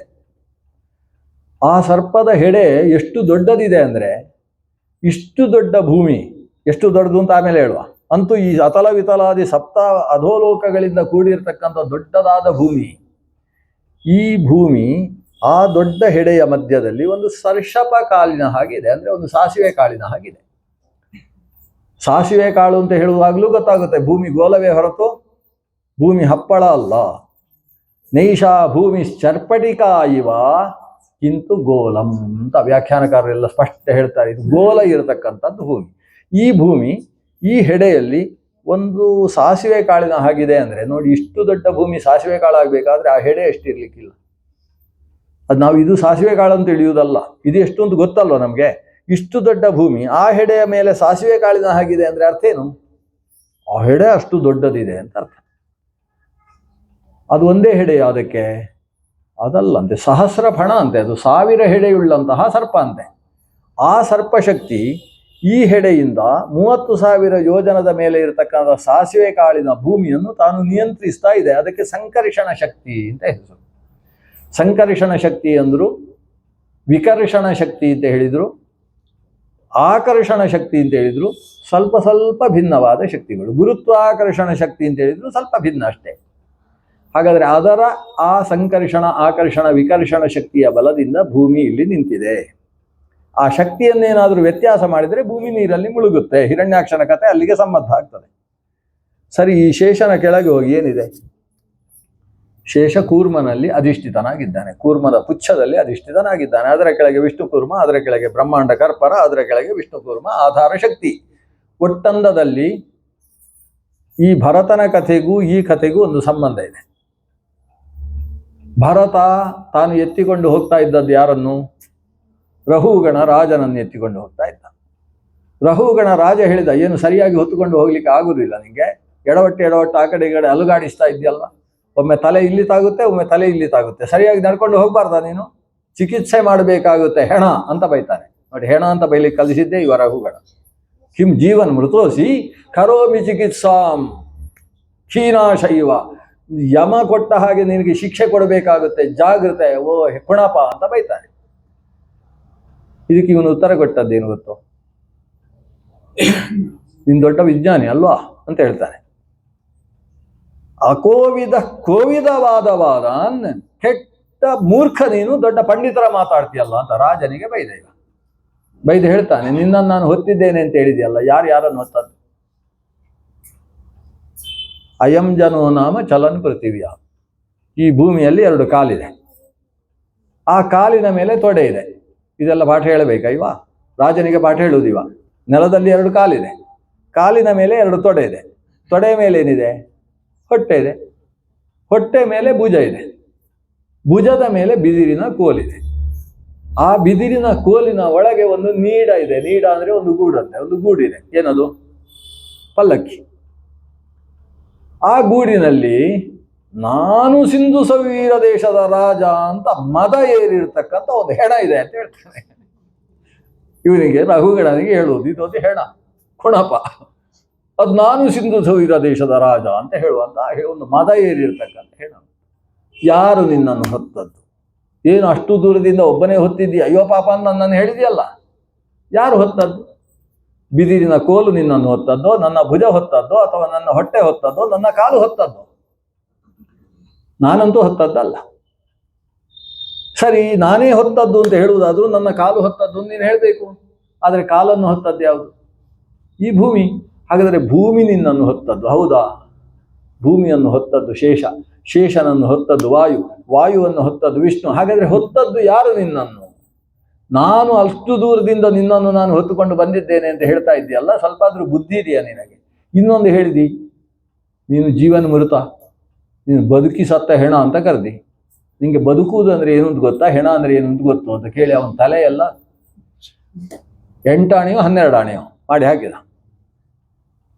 ಇನ್ನೊಂದು ಮಾತು ಹೇಳಿದ, ಇನ್ನು ಮತ್ತೊಂದೇನು ಹೇಳಿದೆಯಲ್ಲ, ಕರೋಮಿ ಚಿಕಿತ್ಸಾ, ನಿಂಗೆ ಚಿಕಿತ್ಸೆ ಮಾಡಬೇಕು, ಮಾಡು, ನೀನು ಚಿಕಿತ್ಸೆ ಮಾಡು. ಏನು ಮಾಡ್ತೀವಿ? ಚಾಟಿಯಲ್ಲಿ ಹೊಡಿತ್ಯಾ? ಹೊಡಿ. ನನಗೆ ನೀನು ಹೊಡೆಯುವುದಕ್ಕೆ ಸಾಧ್ಯ ಇಲ್ಲ. ಶರೀರಕ್ಕೆ ಹೊಡೆದ್ರೆ ಅದು ನಂಗಲ್ಲ. ನನ್ನನ್ನು ಶಿಕ್ಷಿಸುವುದಕ್ಕೆ ಯಾರಿಂದಲೂ ಸಾಧ್ಯ ಇಲ್ಲ. ನೀನು ಏನು ಮಾಡ್ತೀವಿ ಮಾಡ್ಕೊ ಅಂತ ಹೇಳಿದ. ಇದೆಲ್ಲ ಮಾತು ಕೇಳಿ ತಲೆ ಬಿಸಿಯಾಗಿ ಅವ ಟಂಗನೆ ಕೆಳಗಿಳಿದು ಇವನ ಕಾಲು ಹಿಡ್ಕೊಂಡವ ರಾಜ. ಏನು ಜ್ಞಾನಿಗಳಿದ್ದೀರಿ ನೀವು, ಏನು ಕಥೆ? ಆದರೆ ನನಗೊಂದು ಸಂಶಯ ಇದೆ.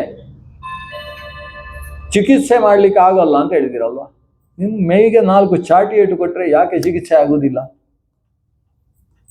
ಅದಕ್ಕೆ ಇವಾಗ ಹೇಳಿದ, ನನ್ನ ಶರೀರ ಅದು, ಶರೀರಕ್ಕೆ ಕೊಟ್ಟರೆ ನನಗೆ ಅಂತ ಆಗೋದಿಲ್ಲ. ಅಲ್ಲ, ನಾವು ಪಾತ್ರೆಗೆ ಬೆಂಕಿ ಹಾಕಿದರೆ ಅಕ್ಕಿ ಬೇಯ್ತದೋ ಇಲ್ಲೋ? ಪಾತ್ರೆಗೆ ಬೆಂಕಿ ಹಾಕಿದ್ದು, ಅಕ್ಕಿಗೆ ಬೆಂಕಿ ಹಾಕಲಿಕ್ಕಿಲ್ಲ. ಒಳಗಿನ ನೀರು ಬಿಸಿ ಆಗ್ತದೆ, ನೀರು ಬಿಸಿ ಆದಾಗ ಅಕ್ಕಿ ಬೇಯ್ತದೆ. ಹಾಗೆ ಈ ಶರೀರಕ್ಕೆ ಪೆಟ್ಟು ಬಿದ್ದಾಗ ಅಂತಃಕರಣಕ್ಕೆ ಘಾಸಿ ಆಗ್ತದೆ, ಅಂತಃಕರಣ ಬಿಸಿ ಆದಾಗ ಆತ್ಮನಿಗೆ ಅದರಿಂದ ದುಃಖ ಆಗಲೇಬೇಕು. ಶರೀರಕ್ಕೆ ಪೆಟ್ಟು ಬಿದ್ದರೆ ಆತ್ಮಕ್ಕೆ ದುಃಖ ಆಗುವುದಿಲ್ಲ ಅಂತ ಹೇಳ್ತಾ ಇದ್ದೀರಲ್ವ? ನಿಮ್ದು ಸರಿ ಇಲ್ಲವಾ? ವೇದಾಂತ ಸರಿ ಇಲ್ಲ ಅಂತ ಹೇಳಿದ. ಅದಕ್ಕೆ ಇವ ನಗ್ತಾನಿದ್ದೆ. ನಕ್ಕು ಹೇಳ್ತಾನೆ, ರಾಜ ಭಾರಿ ಬುದ್ಧಿವಂತ ಆಗಿದ್ದಿ, ಆದರೆ ಭಾರಿ ಬುದ್ಧಿವಂತ ಅಂತ ತಿಳ್ಕೊಂಡಿದ್ದಿ, ಅದು ಸಮಸ್ಯೆ. ನೀನು ಬುದ್ಧಿವಂತ ಅಲ್ಲ. ಪಾತ್ರೆಗೆ ಬೆಂಕಿ ಹಾಕಿದರೆ ಒಳಗಿದ್ದ ಅಕ್ಕಿ ಬೇಯ್ತದೆ ಸರಿ, ಆದರೆ ಅದೇ ಅಕ್ಕಿಯಲ್ಲಿ ಹಾಕದೆ ಕಲ್ಲು ಹಾಕಿದರೆ ಏನಾಗ್ತದೆ ಗೊತ್ತಾ ನಿಂಗೆ? ಕಲ್ಲು ಬೇಯುವುದಿಲ್ವಲ್ಲ? ಹಾಗೆ ಈ ಶರೀರದಲ್ಲಿರತಕ್ಕಂಥ ಕಲ್ಲು ನಾನು. ನಂಗೂ ಶರೀರಕ್ಕೂ ಅಂತಃಕರಣಕ್ಕೂ ಸಂಬಂಧವನ್ನು ಬಿಟ್ಟಿರತಕ್ಕಂತಹ ಸರ್ವ ಸಂಘ ಪರಿತ್ಯಾಗಿಯಾದ ವ್ಯಕ್ತಿಗೆ ನೀನು ಶಿಕ್ಷೆ ಕೊಡುವುದು ಹೇಗೆ ಸಾಧ್ಯ ಆಗ್ತದೆ? ಹೀಗೆಲ್ಲ ಘಟನೆಗಳು ನಡೆಯುವಾಗ ಈ ಬ್ರಹ್ಮಾಂಡದ ಪರಿಕಲ್ಪನೆ ಆ ಚರ್ಚೆಯಲ್ಲಿ ನಡೆದಿತ್ತು. ಕೊನೆಗೆ ಭವಾಟವಿಯ ವರ್ಣನೆಯನ್ನು ಮಾಡಿ ಆ ರಹುಗಣನಿಗೂ ಕೂಡ ವೈರಾಗ್ಯ ಸಂಪತ್ತಿಯನ್ನು ಉಂಟು ಮಾಡಿ ಅವನು ಮುಂದೆ ಕಪಿಲನಲ್ಲಿ ಬ್ರಹ್ಮೋಪದೇಶ ಪಡೆಯುವುದಕ್ಕೆ ಬೇಕಾದ ಅರ್ಹತೆಯನ್ನು ಈ ಭರತ ವ್ಯವಸ್ಥೆ ಮಾಡಿಕೊಟ್ಟ ಅನ್ನೋದು ಅಲ್ಲಿ ನಡೆದ ಘಟನೆ. ಆದ್ದರಿಂದ ಈ ಭೂಮಿ ಇದೆ ಅಲ್ವಾ, ಕೆಳಗಿನಿಂದ ಮಹಾವಿಷ್ಣುವಿನಿಂದ ಧಾರಿತ. ಪೃಥ್ವಿತ್ವಯ ಧೃತಾಲೋಕಾಹ ದೇವಿತ್ವಂ ವಿಷ್ಣುನಾ ಧೃತ. ಓ ಪೃಥ್ವಿ, ನೀನು ವಿಷ್ಣುವಿನಿಂದ ಧರಿಸಲ್ಪಟ್ಟವ, ಅಂದರೆ ವಿಷ್ಣು ಕೂರ್ಮ ಈ ಭೂಮಿಯನ್ನು ಧರಿಸಿದ್ದಾನೆ ಅಂತ ಅರ್ಥ ಆಯಿತು. ಅದನ್ನೇ ಕೃಷ್ಣ ಹೇಳ್ತಾನೆ, ಗಾಮಾವಿಶ್ಯ ಚ ಭೂತಾನಿ ಧಾರಯಾಮ್ಯಹ ಮೋಜಸ. ಗಾಮ್ ಅಂದರೆ ಭೂಮಿಯನ್ನು ಅಂತ ಅರ್ಥ. ಭೂಮಿಯನ್ನೆಲ್ಲ ಆವೇಶಗೊಂಡು ನಾನು ಭೂಮಿಯನ್ನು ಪೂರ್ತಿ ಧರಿಸ್ತೇನೆ.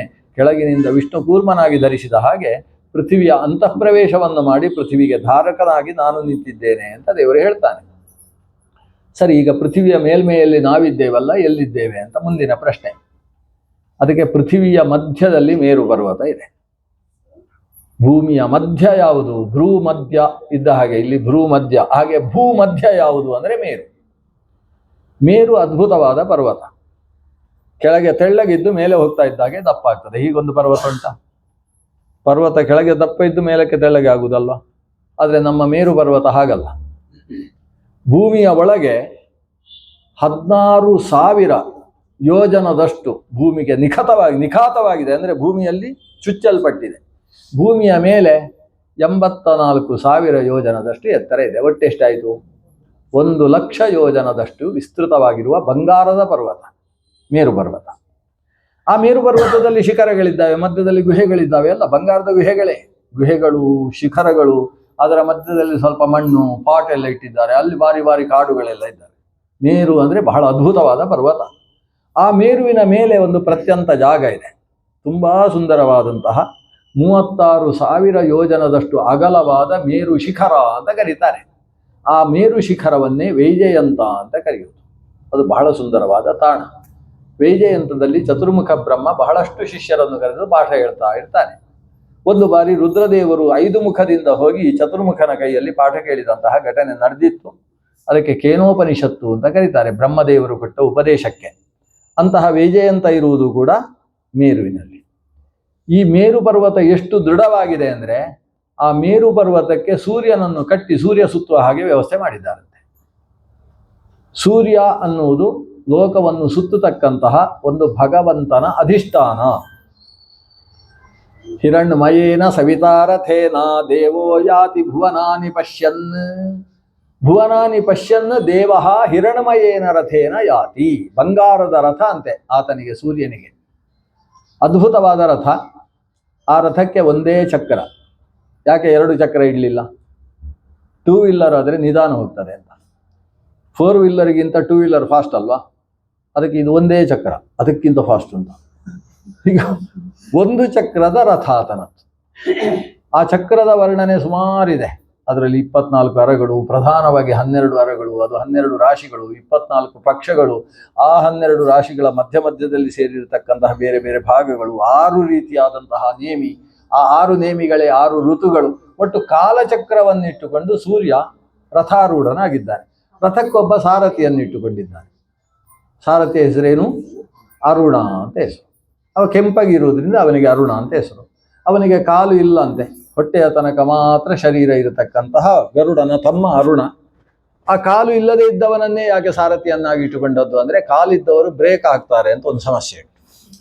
ಸೂರ್ಯನ ರಥಕ್ಕೆ ವಿರಾಮ ಇಲ್ಲ, ನಿರಂತರ ಸೂರ್ಯ ಚಕ್ರ ರಚನೆ, ಅದು ಚಲನೆಯಲ್ಲೇ ಇರಬೇಕು. ಅದಕ್ಕೆ ಅರುಣ ಸಾರಥಿಯಾಗಿ ಸೂರ್ಯ ರಥದಲ್ಲಿ ಸಂಚರಿಸುವುದು ಎಲ್ಲಿಗೆ ಅಂದರೆ, ಮೇರೋರ್ ದಿವ್ಯಗಿರೇ ಪ್ರದಕ್ಷಿಣಕರಂ ಸೇವಾಮಹೇ ಭಾಸ್ಕರಂ. ಅವನು ಮೇರು ಪರ್ವತಕ್ಕೆ ಸುತ್ತು ಬರ್ತಾನೆ. ಸುತ್ತು ಬರಲಿಕ್ಕೆ ಅವನಿಗೆ ರಥದ ಚಕ್ರ ತಿರುಗಲಿಕ್ಕೆ ಜಾಗ ಯಾವುದು? ಬಹಳ ದೂರದಲ್ಲಿರತಕ್ಕಂತಹ ಒಂದು ಪರ್ವತ, ಮಾನಸೋತ್ತರ ಪರ್ವತ ಅಂತ ಅದಕ್ಕೆ ಹೆಸರು. ಆ ಮಾನಸೋತ್ತರ ಪರ್ವತ ಅದು ಕೆಲವು ಜಾಗದಲ್ಲಿ ಏರು ಇದೆ, ಅಪ್ ಅಂತ ಕರಿತೀರೋ ಅಲ್ಲ, ಏರು ಪರ್ವತ. ಇನ್ನು ಕೆಲವು ಕಡೆಯಲ್ಲಿ ಪರ್ವತ ಇಳಿಜಾರು ಇದೆ, ಇನ್ನು ಕೆಲವೆಯಲ್ಲಿ ಸಮತಟ್ಟಿದೆ. ಈ ಸೂರ್ಯ ಏನು ಮಾಡ್ತಾನೆ ಅಂದರೆ, ಕೆಲವು ಸಲ ಹಗಲಿನ ಹೊತ್ತು ಏರು ಜಾಗದಲ್ಲಿ ರಥವನ್ನು ಓಡಿಸ್ತಾನೆ. ಏರು ಜಾಗದಲ್ಲಿ ಹಗಲಿನಲ್ಲಿ ರಥ ಓಡಿದಾಗ ಹಗಲು ಜಾಸ್ತಿ ಉದ್ದ ಇರ್ತದೆ. ಅದಕ್ಕೆ ಬೇಸಿಗೆಗಾಲ ಅಂತ ಹೆಸರು. ವರ್ಷದಲ್ಲಿ 4 ತಿಂಗಳಲ್ಲಿ ಅವ ಏರು ಜಾಗದಲ್ಲಿ ಜಾಸ್ತಿ ಓಡ್ತಾನಂತೆ. ಹಾಗಾಗಿ ಹಗಲು 13 ಗಂಟೆಯ ತನಕ ಜಾಸ್ತಿ ಆಗ್ತದೆ. ರಾತ್ರಿ ಎಷ್ಟಾಗ್ತದೆ? 11 ಗಂಟೆ. ಹಗಲು ಜಾಸ್ತಿ ಆದರೆ ಬೇಸಿಗೆಗಾಲ ಅಂತ ಹೆಸರು. ಆಮೇಲೆ ಇನ್ನೊಂದು 4 ತಿಂಗಳು ಅವ ಇಳಿಜಾಗದಲ್ಲಿ ಹಗಲಿನಲ್ಲಿ ರಥ ಸಂಚಾರ ನಡೀತದೆ. ಆವಾಗ ಹಗಲಿನಲ್ಲಿ ಬೇಗ ಮುಗೀತದೆ. 11 ಕಾಲು ಗಂಟೆಯಲ್ಲಿ ರಾತ್ರಿ ಮುಗೀತದೆ, ಹಗಲು ಮುಗೀತದೆ. ಹಗಲು ಕಡಿಮೆ ಆಗಿ ರಾತ್ರಿ ಜಾಸ್ತಿ ಆದರೆ ಅದಕ್ಕೆ ಚಳಿಗಾಲ ಅಂತ ಹೆಸರು. ಅದರಲ್ಲೂ ಕಾರ್ತಿಕ ಮಾಸದಲ್ಲಂತೂ ಸಿಕ್ಕಾಬಿಟ್ಟೆ ರಾತ್ರಿ ಜಾಸ್ತಿ, ಹಗಲು ಕಡಿಮೆ. ಅದಕ್ಕೆ ನಾವು ಸರಿ ದೀಪ ಹಚ್ಚಿ ಹಗಲು ಜಾಸ್ತಿ ಮಾಡುದು. ಹೀಗೆಲ್ಲ ಸೂರ್ಯನಿಂದಾಗಿ ಒಂದು ರಾತ್ರಿ ಕಾಲ ಕಡಿಮೆ ಜಾಸ್ತಿ ಆಗುವ ಕಾಲವನ್ನು ಚಳಿಗಾಲ ಅಂತ ಕರೀತಾರೆ. ಇನ್ನು 4 ತಿಂಗಳು ಅದು ಅಜವೀತಿ ಅಂತ ಕರೀತಾರೆ. ಗಜವೀತಿ, ಅಜವೀತಿ, ನಾಗವೀತಿ. ಇದರಲ್ಲಿ ಅಜವೀಥಿಯಲ್ಲಿ ಅವ ಸಂಚರಿಸುವುದು ಅಂದರೆ, ಆ ವೀಥಿಯಲ್ಲಿ ಏನಾಗಿರ್ತದೆ, ಸಮತಟ್ಟಾದ ಪ್ರದೇಶ ಹಗಲಿನ ಹೊತ್ತು. ಅದರಿಂದ ಹಗಲು ಎಷ್ಟೋ ರಾತ್ರಿಯೂ ಅಷ್ಟೇ ಅನ್ನುವ ರೀತಿಯಲ್ಲಿ ನಡೆದಾಗ ಅದನ್ನು ಮಳೆಗಾಲ ಅಂತ ಕರೀತಾರೆ. ಹೀಗೆ ಈ 3 ಕಾಲಗಳು 6 ಋತುಗಳ ಮೂಲಕ 12 ಮಾಸಗಳಲ್ಲಿ 24 ಪಕ್ಷಗಳಲ್ಲಿ ಸಂವತ್ಸರ, ಪರಿವತ್ಸರ, ವತ್ಸರ, ಇಡಾವತ್ಸರ ಮತ್ತು ಅನುವತ್ಸರ ಅಂತ ಹೇಳುವ 5 ಬಗೆಯ ಪಂಚ ಸಂವತ್ಸರಮಯಂ ಅಂತ ಪಂಚರೀತಿಯ ವತ್ಸರ ವ್ಯವಸ್ಥೆಯಲ್ಲಿ ಈ ಸೂರ್ಯ ಸಂಚಾರ ಮಾಡ್ತಾ ಒಂದು ಕಾಲ ನಿಯಾಮಕನಾಗಿದ್ದಾನೆ. ಸೂರ್ಯ ಮಾನಸೋತ್ತರ ಪರ್ವತದಲ್ಲಿ ಸಂಚರಿಸ್ತಾನೆ. ಸೂರ್ಯನಿಗಿಂತ ಸ್ವಲ್ಪ ಕೆಳಗೆ ಬಂದರೆ, ಸೂರ್ಯನಿಗಿಂತ 10,000 ಯೋಜನದಷ್ಟು ಕೆಳಗೆ ಬಂದರೆ ಅಲ್ಲಿ ಸ್ವರ್ಭಾನು ಸಂಚಾರ ಮಾಡ್ತಾ ಇರ್ತಾನೆ. ಸ್ವರ್ಭಾನು ಅಂದರೆ ಯಾರು? ರಾಹು ಕೇತು ಅಂತ ಕರೆಸಿಕೊಳ್ಳುವ ಛಾಯೆಗಳು, ಗ್ರಹ ಛಾಯೆಗಳು, ಗ್ರಹ ಛಾಯೆಗೆ ಸಂಬಂಧಪಟ್ಟಂತಹ ದೇವತೆಗಳು. ಅವರು ಸಂಚಾರ ಮಾಡುವುದು ಸೂರ್ಯನಿಗಿಂತ 10,000 ಯೋಜನದಷ್ಟು ಕೆಳಗೆ. ಅಲ್ಲಿಂದ 10,000 ಯೋಜನದಷ್ಟು ಕೆಳಗೆ ಬಂದರೆ ಆವಾಗ ಗಾಳಿ ಬೀಸುವುದಕ್ಕೆ ಪ್ರಾರಂಭ ಆಗ್ತದೆ. ಅಲ್ಲಿಯ ತನಕ ಗಾಳಿಯೂ ಇಲ್ಲಂತೆ. ನಿರ್ವಾತ ಆಕಾಶಗಳು, ಅದು ನಿರ್ವಾತ ನಭಸ್ಸು ಅಂತ ಕರೀತಾರೆ. ಅಲ್ಲಿ ಗಾಳಿ ಬೀಸುವುದಕ್ಕೆ ಬರಬೇಕಾದರೆ ಸೂರ್ಯನಿಂದ 20,000 ಯೋಜನದಷ್ಟು ಕೆಳಗೆ ಬರಬೇಕು. ಆ ಗಾಳಿ ಬೀಸುವ ಜಾಗ ಉಂಟಲ್ವ, ಅದೆಲ್ಲ ವಿದ್ಯಾಧರರು ಸಂಚಾರ ಮಾಡತಕ್ಕಂತಹ ಪ್ರದೇಶ. ವಿದ್ಯಾಧರ, ಕಿನ್ನರ, ಕಿಂಪುರುಷ, ಪಿಶಾಚ, ಗಂಧರ್ವ ಇವರೆಲ್ಲರೂ ಸಂಚಾರ ಮಾಡುವ ಪ್ರದೇಶ. ಆ ಲೋಕವನ್ನೇ ಸ್ವರ್ಲೋಕ ಅಲ್ಲ ಭುವರ್ಲೋಕ ಅಂತ ಕರೀತಾರೆ, ಅಂತರಿಕ್ಷ ಅಂತ ಕರೀತಾರೆ. ಅಲ್ಲಿಂದ ಕೆಳಗೆ 100 ಯೋಜನ ಇದೆ. ಆ 100 ಯೋಜನ ಜಾಗದಲ್ಲಿ ಹಕ್ಕಿಗಳು ಹಾರಾಡ್ತವೆ, ವಿಮಾನಗಳು ಹಾರಾಡ್ತವೆ, ನಾನಾ ರೀತಿಯ ಪಿಶಾಚಗಳು ಕೂಡ ಹಾರಾಡುವಂತಹ ಪ್ರದೇಶವುಳ್ಳ ಭೂಮಿ. ಅಲ್ಲಿಂದ ಕೆಳಗೆ ಬಂದರೆ ಭೂಮಿ. ಹೀಗೆ ಭೂತಲ, ಭೂತಲದ ಕೆಳಗೆ ಅತಲ ವಿತಲಾದಿ ತಲಗಳು, ಭೂತಲದ ಮೇಲೆ ನಭಸ್ಥಲ, ನಭಸ್ಥಲದಿಂದ ಸರಿಯಾಗಿ 20,100 ಯೋಜನ ಎತ್ತರ ಹೋದರೆ ಸೂರ್ಯ. ಸೂರ್ಯನಿಗೂ ಭೂಮಿಗೆ ಎಷ್ಟು ದೂರ ಅಂತ ಭಾಗವತ ಹೇಳಿತು. ಇದರ ಮಧ್ಯದಲ್ಲಿ ಸ್ವರ್ಭಾನು, ರಾಹುಕೇತುಗಳ ಸ್ಥಾನ. ಇನ್ನು ಸೂರ್ಯನಿಂದ ಮೇಲಕ್ಕೆ ಹೋದರೆ, ಸೂರ್ಯನಿಂದ ಸರಿಯಾಗಿ 1,00,000 ಯೋಜನದಷ್ಟು ಎತ್ತರಕ್ಕೆ ಹೋದರೆ ಚಂದ್ರ ಮಂಡಲ ಸಿಗ್ತದೆ, ಚಂದ್ರ ಲೋಕ ಸಿಗ್ತದೆ. ಇದರಲ್ಲಿ ಯಾರು ಗಲಾಟೆ ಮಾಡುವ ಹಾಗಿಲ್ಲ, ವೇದವ್ಯಾಸರು ಹೇಳಿದ್ದನ್ನು ನಾನು ಹೇಳುವುದು. ಸೂರ್ಯಲೋಕಕ್ಕಿಂತ ಸರಿಯಾಗಿ 1,00,000 ಯೋಜನದಷ್ಟು ಎತ್ತರಕ್ಕೆ ಹೋದರೆ ಚಂದ್ರ ಮಂಡಲ, ಚಂದ್ರ ಲೋಕ ಸಿಗ್ತದೆ. ಇದಕ್ಕೆ ವಿಜ್ಞಾನಿಗಳೆಲ್ಲ ತುಂಬ ತಲೆಕೆಡಿಸಿಕೊಂಡಿದ್ದಾರೆ. ಆಮೇಲೆ ಇದು ತಪ್ಪು ಅಂತ ಹೇಳಿದ್ದಾರೆ. ಆವಾಗ ಸುಜ್ಞಾನಿಗಳು ತಲೆಕೆಡಿಸಿಕೊಂಡ್ರು. ಇದು ಯಾಕೆ ಸರಿ, ಮೇಲೆ ಅಂದರೆ ಏನು, ಕೆಳಗೆ ಅಂದರೆ ಏನು ಅನ್ನೋದನ್ನೆಲ್ಲ ವಿಮರ್ಶೆ ಮಾಡಿ ತುಂಬ ನಮ್ಮ ತಲೆಯನ್ನು ಕೆಡಿಸಿಟ್ಟಿದ್ದಾರೆ. ಈಗ ಸದ್ಯಕ್ಕೆ ಬೇಡ, ಇಲ್ಲಿ ಏನು ಉಂಟು ಅದನ್ನು ತಿಳ್ಕೊಳ್ಳು. ಅದಕ್ಕೆಲ್ಲ ಕಾರಣ ಕೊಟ್ಟು ಜ್ಯೋತಿಷಾಸ್ತ್ರ ಇದನ್ನು ಇಟ್ಟುಕೊಂಡು ಲೆಕ್ಕ ಹಾಕಿದ್ರು ಸರಿ ಬರ್ತಾ ಇದೆ ಲೆಕ್ಕ. ಅಂತೂ ಸೂರ್ಯಮಂಡಲಕ್ಕಿಂತ 1,00,000 ಯೋಜನದಷ್ಟು ಮೇಲೆ, ಸೂರ್ಯನಿಗಿಂತ ಮೇಲೆ ಚಂದ್ರ, ಇಷ್ಟು ಗೊತ್ತಿರಬೇಕು. ಯಾಕಂದರೆ ಸೂರ್ಯ ಇಷ್ಟಕ್ಕೆ ಕಣ್ಣಿಗೆ ಅಭಿಮಾನಿ ಸೂರ್ಯ. ಚಂದ್ರ ಕಣ್ಣಿಗೆ ಕಿವಿಗೆ ಮಾತ್ರ ಅಲ್ಲ, ಅವ ಮನಸ್ಸಿಗೂ ಅಭಿಮಾನಿ, ಕಿವಿಗೂ ಅಭಿಮಾನಿ, ಮನಸ್ಸಿಗೂ ಅಭಿಮಾನಿ. ಯಾರು ಒಳಗೂ ಅಭಿಮಾನಿ ಆಗ್ತಾನೆ, ಹೊರಗೆ ಮಾತ್ರ ಅಭಿಮಾನಿ ಇದ್ದದ್ದಕ್ಕಿಂತ ಮೇಲೆ ಇರ್ತಾನೆ. ಸೂರ್ಯಚಂದ್ರರು 12ನೇ ಕಕ್ಷೆಯಲ್ಲಿ ಇದ್ದರೂ ಕೂಡ ಚಂದ್ರ ಸೂರ್ಯನಿಗಿಂತ ಸ್ವಲ್ಪ ಮೇಲೆ. ಹೇಗೆ ಬ್ರಹ್ಮವಾಯುಗಳಲ್ಲಿ ಬ್ರಹ್ಮನಿಗಿಂತ ವಾಯು ಕೆಳಗೆಯೋ ಹಾಗೆ ಚಂದ್ರನಿಗಿಂತ ಸೂರ್ಯ ಕೆಳಗೆ ಅನ್ನೋ ಅಭಿಪ್ರಾಯದಲ್ಲಿ ಸೂರ್ಯನಿಗಿಂತ ಚಂದ್ರ ಮೇಲಿದ್ದಾನೆ. ಚಂದ್ರನಿಂದ ಮತ್ತೆ 1,00,000 ಯೋಜನ ಮೇಲೆ ಹೋಗಬೇಕು. ಯೋಜನ ಅಂದರೆ ಎಷ್ಟೊಂದು ನಿಮ್ಗೆ ಹೇಳಲಿಲ್ಲ ನಾನು, ಆಮೇಲೆ ಲೆಕ್ಕ ಹಾಕಿ ನನ್ನನ್ನು ಹಿಡಿದು ಹಾಕಿದ್ದೀರಿ. ಯಾಕೆ ಯೋಜನ ಅಂದರೆ ಏನು ಸದ್ಯಕ್ಕೆ ಲೆಕ್ಕ ಬೇಡ. ಅಲ್ಲಿಂದ 1,00,000 ಯೋಜನ ಮೇಲೆ ಹೋಗಬೇಕು. ಹೋದರೆ ಅಲ್ಲಿ ನಕ್ಷತ್ರ ಲೋಕ ಸಿಗ್ತದೆ. ನಕ್ಷತ್ರಗಳು ರಾಶಿ ರಾಶಿ ಇರ್ತಾವಂತೆ. ಆ ಒಂದೊಂದು ನಕ್ಷತ್ರಕ್ಕೆ ಸಂಬಂಧಪಟ್ಟ ಭಿನ್ನ ಭಿನ್ನ ದೇವತೆಗಳಿದ್ದಾರೆ. ಆ ದೇವತೆಗಳಲ್ಲಿ ವಿಹಾರ ಮಾಡ್ತಾ ಇದ್ದಾರೆ. ಏನು ಸುತ್ತು ಬರುವುದೇನು, ಪ್ರದಕ್ಷಿಣೆ ಬರುವುದು, ವಕ್ರಗತಿ, ಈ ನಕ್ಷತ್ರ ಆ ನಕ್ಷತ್ರ ಒಟ್ಟಾಗುವುದು, ಆಮೇಲೆ ನಕ್ಷತ್ರಗಳು ಡಿಕ್ಕಿ ಹೊಡೆಯುವುದು, ಹೊಡೆದಾಡುವುದು, ಒಂದು ಪುಡಿ ಆಗುವುದು, ಇದೆಲ್ಲ ಅಲ್ಲಿ ನಕ್ಷತ್ರ ಲೋಕದಲ್ಲಿ ನಡೀತಾ ಇರ್ತದಂತೆ. ಎಲ್ಲಿಂದ ಎಷ್ಟು ಎತ್ತರಕ್ಕೆ ಏರಿ ಆಯಿತು?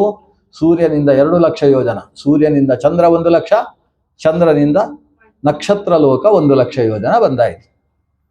ನಕ್ಷತ್ರ ಲೋಕದಿಂದ ಮೇಲಕ್ಕೆ ಹೋಗಬೇಕು. ಅಲ್ಲಿಂದ 1,00,000 ಯೋಜನದಷ್ಟು ಮೇಲಕ್ಕೆ ಹೋದರೆ ಆವಾಗ ಶುಕ್ರ ಸಿಗ್ತಾನೆ. ನಕ್ಷತ್ರ ಲೋಕದಿಂದ ನಕ್ಷತ್ರ ಲೋಕದಲ್ಲೇ ಅಶ್ವಿನಿ ಭರಣಿ ಕೃತಿಕಾ ಇತ್ಯಾದಿ ವ್ಯವಸ್ಥೆ ಇರೋದು.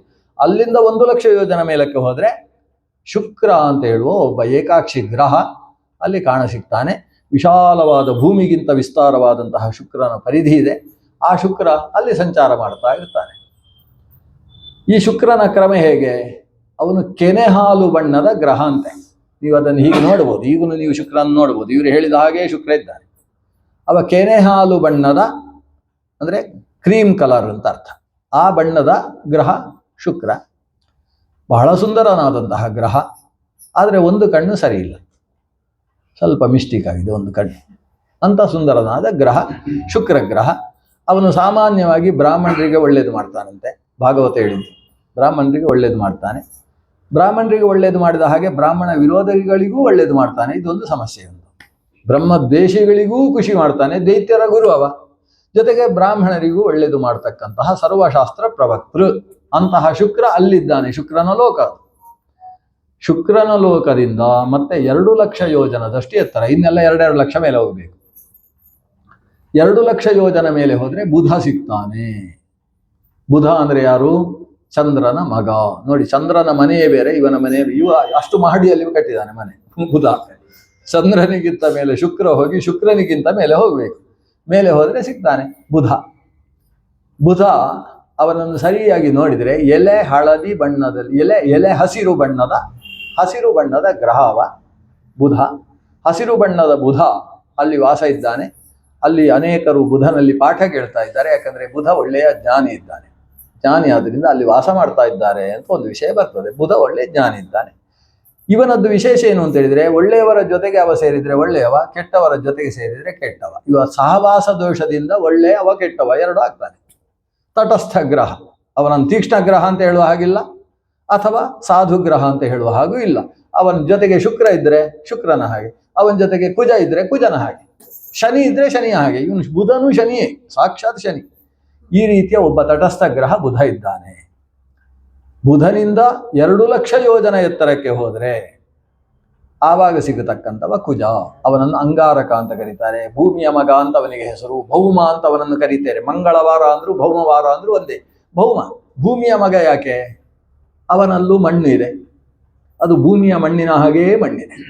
ಭೂಮಿಯ ಮಣ್ಣು ಹೇಗೆ ಕೆಂಚೋ, ಇವನು ಕೂಡ ಕೆಂಚು ಬಣ್ಣದವ. ಅಂಗಾರಕ ಅಂತ ಅದಕ್ಕೋಸ್ಕರ ಹೆಸರು. ಅಂಗಾರ ಅಂದರೆ ಕೆಂಡ. ಕೆಂಡದ ಬಣ್ಣದವನಾದ್ರಿಂದ ಅವನಿಗೆ ಅಂಗಾರ ಅಂತ ಹೆಸರು.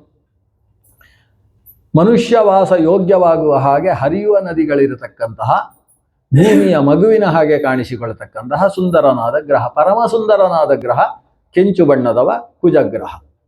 ಅವ ಅಲ್ಲಿದ್ದಾನೆ. ಇವನು ಪಾಪಿ ಅಂತ ಕರೀತಾರೆ, ಭಾಗವತ ಹೇಳಿತು. ಅವನು ಪಾಪಿ ಅಲ್ಲ, ಪಾಪ ಸೂಚಕ.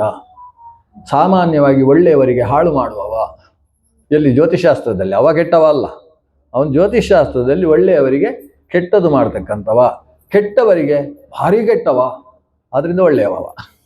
ಅವ ಒಳ್ಳೇದು ಮಾಡುವವರಿಗೆ ಕೆಟ್ಟದ್ದು ಮಾಡ್ತಾನೆ, ಕೆಟ್ಟವರಿಗೆ ಸಿಕ್ಕಾಬಿಟ್ಟೆ ಕೆಟ್ಟದ್ದು ಮಾಡ್ತಾನೆ. ಅಂತಹ ಅಂಗಾರ ಗ್ರಹ ಇವನು 2 ಲಕ್ಷ ಯೋಜನ ಬುಧಕ್ಕಿಂತ ಮೇಲೆ ಇರುವವ. ಆದ್ರಿಂದಲೇ ಬುಧನಿಗಿಂತ ನಿಧಾನ. ಬುಧ 1 ತಿಂಗಳಲ್ಲಿ ಮೇಷದಿಂದ ವೃಷಭಕ್ಕೆ ಬರ್ತಾನೆ. ಅಂಗಾರ ಬರಬೇಕಾದ್ರೆ 1.5 ತಿಂಗಳು ಬೇಕು. ರವಿಶುಕ್ರ ಬುಧ ಮಾಸಂ ಮಾಸಂ ಮಾಸಾರ್ಧತ ಕುಜಃ. ಅವ 1.5 ತಿಂಗಳಾದ ಮೇಲೆ ಒಂದು ರಾಶಿ ಬಿಟ್ಟು ಮತ್ತೊಂದು ರಾಶಿಗೆ ಬರುವುದು. ಕುಜನಿಂದ ಮೇಲಕ್ಕೆ ಹೋಗಬೇಕು. 2 ಲಕ್ಷ ಯೋಜನ ಮೇಲಕ್ಕೆ ಹೋದರೆ ಅಲ್ಲಿ ನಮ್ಮ ಬೃಹಸ್ಪತಿ ಗ್ರಹ ಇದ್ದಾನೆ. ಅವನನ್ನು ಗುರು ಅಂತ ಕರೀತಾರೆ. ಯಾಕೆ ಗುರು ಅಂದರೆ ಅವನಿಗಿಂತ ದೊಡ್ಡ ಗ್ರಹ ಮತ್ತೊಬ್ಬ ಇಲ್ಲ. ಗುರು ಅಂದರೆ ದೊಡ್ಡವ ಅಂತ ಅರ್ಥ. ದೊಡ್ಡ ಗ್ರಹ ಆದ್ರಿಂದ ಅವನನ್ನು ಗುರು ಅಂತ ಕರೀತಾರೆ. ಭೂಮಿ ಅವನ ಮುಂದೆ ಒಂದು ಸಾಮಾನ್ಯ ಚೆಂಡಿನ ಹಾಗೆ ಕಾಣಿಸುತ್ತೆ, ಅಷ್ಟು ದೊಡ್ಡ ಗ್ರಹ ಅಂತೆ ಬೃಹಸ್ಪತಿ ಗ್ರಹ. ಇವನು ಕುಜನಿಗಿಂತ 2 ಲಕ್ಷ ಯೋಜನ ಎತ್ತರದಲ್ಲಿ ಇರತಕ್ಕಂಥವ. ಆ ಬೃಹಸ್ಪತಿಯಿಂದ 2 ಲಕ್ಷ ಯೋಜನ ಎತ್ತರಕ್ಕೆ ಹೋದರೆ ಬೃಹಸ್ಪತಿ ಅಷ್ಟೇ ದೊಡ್ಡವನಾದ ಮತ್ತೊಬ್ಬ ಗ್ರಹ ಇದ್ದಾನೆ. ಆದರೆ ಅವ ಸಂಚಾರ ಮಾಡುವುದೇ ಗೊತ್ತಾಗುವುದಿಲ್ಲ, ಮೆಲ್ಲಕ್ಕೆ ಹೋಗುವವ. ಅಲ್ಲ, ಸಂಚಾರ ಮಾಡುವುದೇ ಇಲ್ಲ, ನಿಂತಲ್ಲೇ ಸ್ಥಿರನಾಗಿರ್ತಾನೆ. ಅದಕ್ಕೆ ಅವನಿಗೆ ಸ್ಥಿರ ಅಂತ ಹೆಸರಂತೆ. ಆದರೆ ಮೆಲ್ಲ ಸಂಚಾರ ಮಾಡ್ತಾನೆ, ಗೊತ್ತಾಗುವುದಿಲ್ಲ ಅಷ್ಟೇ, ಅದಕ್ಕೆ ಮಂದ ಅಂತ ಹೆಸರು. ಶನೈಹಿ ಚರಣ ಮಾಡುವುದರಿಂದ ಶನೈಶ್ಚರ ಗ್ರಹ ಅಂತ ಹೆಸರು. ಇದು ಎಲ್ಲದರ ಎತ್ತರದಲ್ಲಿರುವ ಗ್ರಹ. ಇಲ್ಲಿಗೆ ನವಗ್ರಹಗಳ ಚಿಂತನೆ ಮುಗಿಯಿತು. ಶನೈಶ್ಚರನಿಂದ ಮತ್ತೆ ನೀವು 1 ಲಕ್ಷ 2 ಲಕ್ಷ ಲೆಕ್ಕಾಚಾರ ಇಲ್ಲ ಇನ್ನು. ಇದನ್ನೆಲ್ಲ ಉದ್ದ ಜಾಸ್ತಿ ಆಯಿತು. ಅಲ್ಲಿಂದ ಸರಿಯಾಗಿ 11 ಲಕ್ಷ ಯೋಜನ ಮೇಲಕ್ಕೆ ಹೋಗ್ಬೇಕು. ಅಲ್ಲಿಗೆ ಹೋದರೆ ಅಲ್ಲಿ ಒಂದು ದೊಡ್ಡ ಚಕ್ರ ಇದೆ, ಅದಕ್ಕೆ ಸಪ್ತರ್ಷಿ ಚಕ್ರ ಅಂತ ಹೆಸರು. ಸಪ್ತರ್ಷಿ ಮಂಡಲ ಅಂತ ಕರೀತಾರೆ. ಕಶ್ಯಪ, ಅತ್ರಿ, ಭರದ್ವಾಜ, ವಿಶ್ವಾಮಿತ್ರ, ಗೌತಮ, ಜಮರಗ್ನಿ, ವಸಿಷ್ಠ ಅನ್ನುವ 7 ನಕ್ಷತ್ರಗಳ ಜೊತೆಗೆ ಪಕ್ಕದಲ್ಲಿ ಪುಟ್ಟದಾಗಿ ಟ್ವಿಂಕಲ್ ಟ್ವಿಂಕಲ್ ಲಿಟ್ಲ್ ಸ್ಟಾರ್ ಉಂಟಲ್ಲಿ. ಅದಕ್ಕೇನು ಹೆಸರು? ಅರುಂಧತಿ ಅಂತ ಹೆಸರು. ಅದರ ಪಕ್ಕದಲ್ಲಿ ಇನ್ನೊಂದು ನಕ್ಷತ್ರ ಉಂಟು, ಅದಕ್ಕೆ ಅಗಸ್ತ್ಯ ಅಂತ ಹೆಸರು. ಹೀಗೆ ಸಪ್ತರ್ಷಿ ಮಂಡಲ ಅಂತ ಇದನ್ನು ಕರೀತಾರೆ. ಇಲ್ಲಿ ಸಪ್ತರ್ಷಿಗಳು ಇದ್ದಾರೆ, ಜೊತೆಗೆ ಒಬ್ಬೊಬ್ಬರಿಗೆ 10,000ಕ್ಕಿಂತ ಹೆಚ್ಚು ಶಿಷ್ಯರಿದ್ದಾರೆ. ಹಾಗಾದರೆ ಅದು ಭೂಮಿಗಿಂತ ದೊಡ್ಡ ಸ್ಥಳ. ಸಪ್ತರ್ಷಿ ಮಂಡಲ, ಭಾರೀ ಶಿಷ್ಯರು, ಎಲ್ಲರೂ ಜಟಾಧಾರಣ ಮಾಡಿದ್ದಾರೆ. ಒಬ್ಬೊಬ್ಬರ ಮುಖದಲ್ಲೂ ಪ್ರಕಾಶ ಹೊರಗೆ ಬರ್ತದೆ. ಅವರು ಒಬ್ಬರು ಭೂಮಿಗೆ ಬಂದರು ಅಂದರೆ ಭೂಮಿಯಲ್ಲಿ ಒಂದು ಸೂರ್ಯ ಬಂದ ಹಾಗೆ. ಅಂತಹ ಪ್ರಕಾಶಮಾನರಾದ ಋಷಿ ಶಿಷ್ಯರಿಗೆ ಪಾಠ ಹೇಳುವ ಋಷಿಗಳ ಮಂಡಲ ಅದು ಸಪ್ತರ್ಷಿ ಮಂಡಲ. ಸಪ್ತರ್ಷಿ ಮಂಡಲದವರು ಆ ದಿವಸ ಸ್ನಾನ ಮಾಡ್ತಾರಂತೆ, ಬಹಳ ವಿಶೇಷ. ನಮ್ದೆಲ್ಲ ನಾವು ದಿವಸ ಸ್ನಾನ ಮಾಡುವುದು ಪುರಾಣದಲ್ಲಿ ಬರಲೇ ಇಲ್ಲ. ಇವರು ಸಪ್ತರ್ಷಿ ಮಂಡಲದಲ್ಲಿ 7 ಋಷಿಗಳು ಕೂಡ ದಿವಸ ಸ್ನಾನ ಮಾಡ್ತಾರೆ ಸಪತ್ನೀಕರಾಗಿ. ಯಾವುದರಲ್ಲಿ ಅಂದರೆ ಆಕಾಶ ಗಂಗೆಯಲ್ಲಿ ಮೀತಾರಂತೆ. ಮೇಲಿಂದ ಗಂಗೆ ಹರಿತಾ ಉಂಟಲ್ಲೇ, ಮೇಲಿನಿಂದ ಕೆಳಗೆ ಇಳಿದು ಬರತಕ್ಕಂತಹ ಆ ವ್ಯೋಮ ಗಂಗೆಯಲ್ಲಿ ಇವರು ಪ್ರತಿನಿತ್ಯ ಸ್ನಾನ ಮಾಡಿ ತಮ್ಮ ಹಿರಿಯರನ್ನು ಹೆಸರು ಹೇಳಿ, ತಮ್ಮ ಗೋತ್ರದವರ ಹೆಸರು ಹೇಳಿ ತರ್ಪಣ ಕೊಡ್ತಾರೆ. ನಮಗೆಲ್ಲ ತರ್ಪಣ ಕೊಡೋದು ಭಾರ್ಗವ ಮಹರ್ಷಿಗಳು ಅಲ್ಲಿ ಕೂತ್ಕೊಂಡು ನಮ್ಮ ಋಷಿ ಗೋತ್ರ ಶ್ರೇಯಸ್ಸಿನ ಉದ್ದೇಶದಿಂದ ಆ ವ್ಯೋಮ ಗಂಗೆಯಲ್ಲಿ ತರ್ಪಣ ಕೊಡ್ತಕ್ಕಂಥ ಋಷಿಗಳು ಇವರೆಲ್ಲ. ಇಲ್ಲಿಂದ ಮತ್ತೆ 11 ಲಕ್ಷ ಯೋಜನ ಮೇಲಕ್ಕೆ ಹೋದರೆ ಸಾಕಾಗುವುದಿಲ್ಲ, 13 ಲಕ್ಷ ಯೋಜನದಷ್ಟು ಎತ್ತರಕ್ಕೆ ಹೋಗ್ಬೇಕು ಇಲ್ಲಿಂದ. ಆವಾಗ ಸಿಗುವಂತಹದ್ದು ಶಿಂಶುಮಾರ ವಿಷ್ಣುಪದ ಅಂತ ಒಂದು ಪ್ರದೇಶ ಸಿಗ್ತದೆ. ಆ ಶಿಂಶುಮಾರ ವಿಷ್ಣುಪದ ಅನ್ನುವ ಪ್ರದೇಶದಲ್ಲಿ ಒಂದು ಮಹಾನಕ್ಷತ್ರ ಇದೆ. ಅದಕ್ಕೇನು ಹೆಸರು? ಧ್ರುವ ಅಂತ ಹೆಸರು. ಧ್ರುವಾದ್ಯೌಹು. ಅವನು ಧ್ರುವ. ಅವನು ಶಿಂಶುಮಾರನ ಮಗಳನ್ನೇ ಮದುವೆಯಾದವ. ಶಿಂಶುಮಾರನ ಮಗಳಿಗೆ ಭ್ರಮಿ ಅಂತ ಹೆಸರು. ಆ ಭ್ರಮಿಯನ್ನು ವಿವಾಹವಾಗಿದ್ದಾನೆ. ಭ್ರಮಿಯಲ್ಲಿ ಉತ್ಕಲಾದಿ ಮಕ್ಕಳು ಹುಟ್ಟಿದ್ದಾರೆ ಅವನಿಗೆ, ಧ್ರುವನಿಗೆ. ಅವನು ಅಲ್ಲಿ ಆ ಶಿಂಶುಮಾರನ ಅನುಗ್ರಹದಿಂದ ಅಳಿಯ, ಶಿಂಶುಮಾರನಿಗೆ ಅಳಿಯನಾದವ ಧ್ರುವ. ಆ ಶಿಂಶುಮಾರನ ಅನುಗ್ರಹದಿಂದ ಗ್ರಹಗೋಲ ನಿಯಾಮಕನಾಗಿದ್ದಾನೆ ಅವ ಧ್ರುವ. ಧ್ರುವ ಯಾಕೆ? ಹೇಗೆ ಒಂದು ಚಕ್ರ ತಿರುಗುವಾಗ ಆ ಚಕ್ರವನ್ನು ಸಿಕ್ಕಿಸಿಕೊಂಡಂತಹ ಅಕ್ಷದಂಡ ಉಂಟಲ್ವ, ಏನು ಕರೀತೀರಿ? ಎಕ್ಸೆಲ್, ಅಕ್ಷದಂಡ. ಆ ಅಕ್ಷದಂಡ ತಿರುಗುವುದಿಲ್ಲ, ಚಕ್ರ ಮಾತ್ರ ತಿರುಗ್ತದೆ. ಹಾಗೆ ಧ್ರುವ ಇಡೀ ಗ್ರಹಗೋಲಕ್ಕೆ ಅಕ್ಷದಂಡದ ಹಾಗೆ ಧ್ರುವವಾಗಿದ್ದಾನೆ. ಆ ಧ್ರುವನನ್ನು ಆಶ್ರಯಿಸಿಕೊಂಡು ಸಮಗ್ರ ಚಕ್ರದಂಡ ಈ ಗ್ರಹಗೋಲಗಳು ಸುತ್ತುತ್ತಾ ಇದ್ದಾವೆ. ಆದ್ದರಿಂದ ಅವನಿಗೆ ಧ್ರುವ ಅಂತ ಹೆಸರು. ಅವನು ಎಲ್ಲಿದ್ದಾನೆ?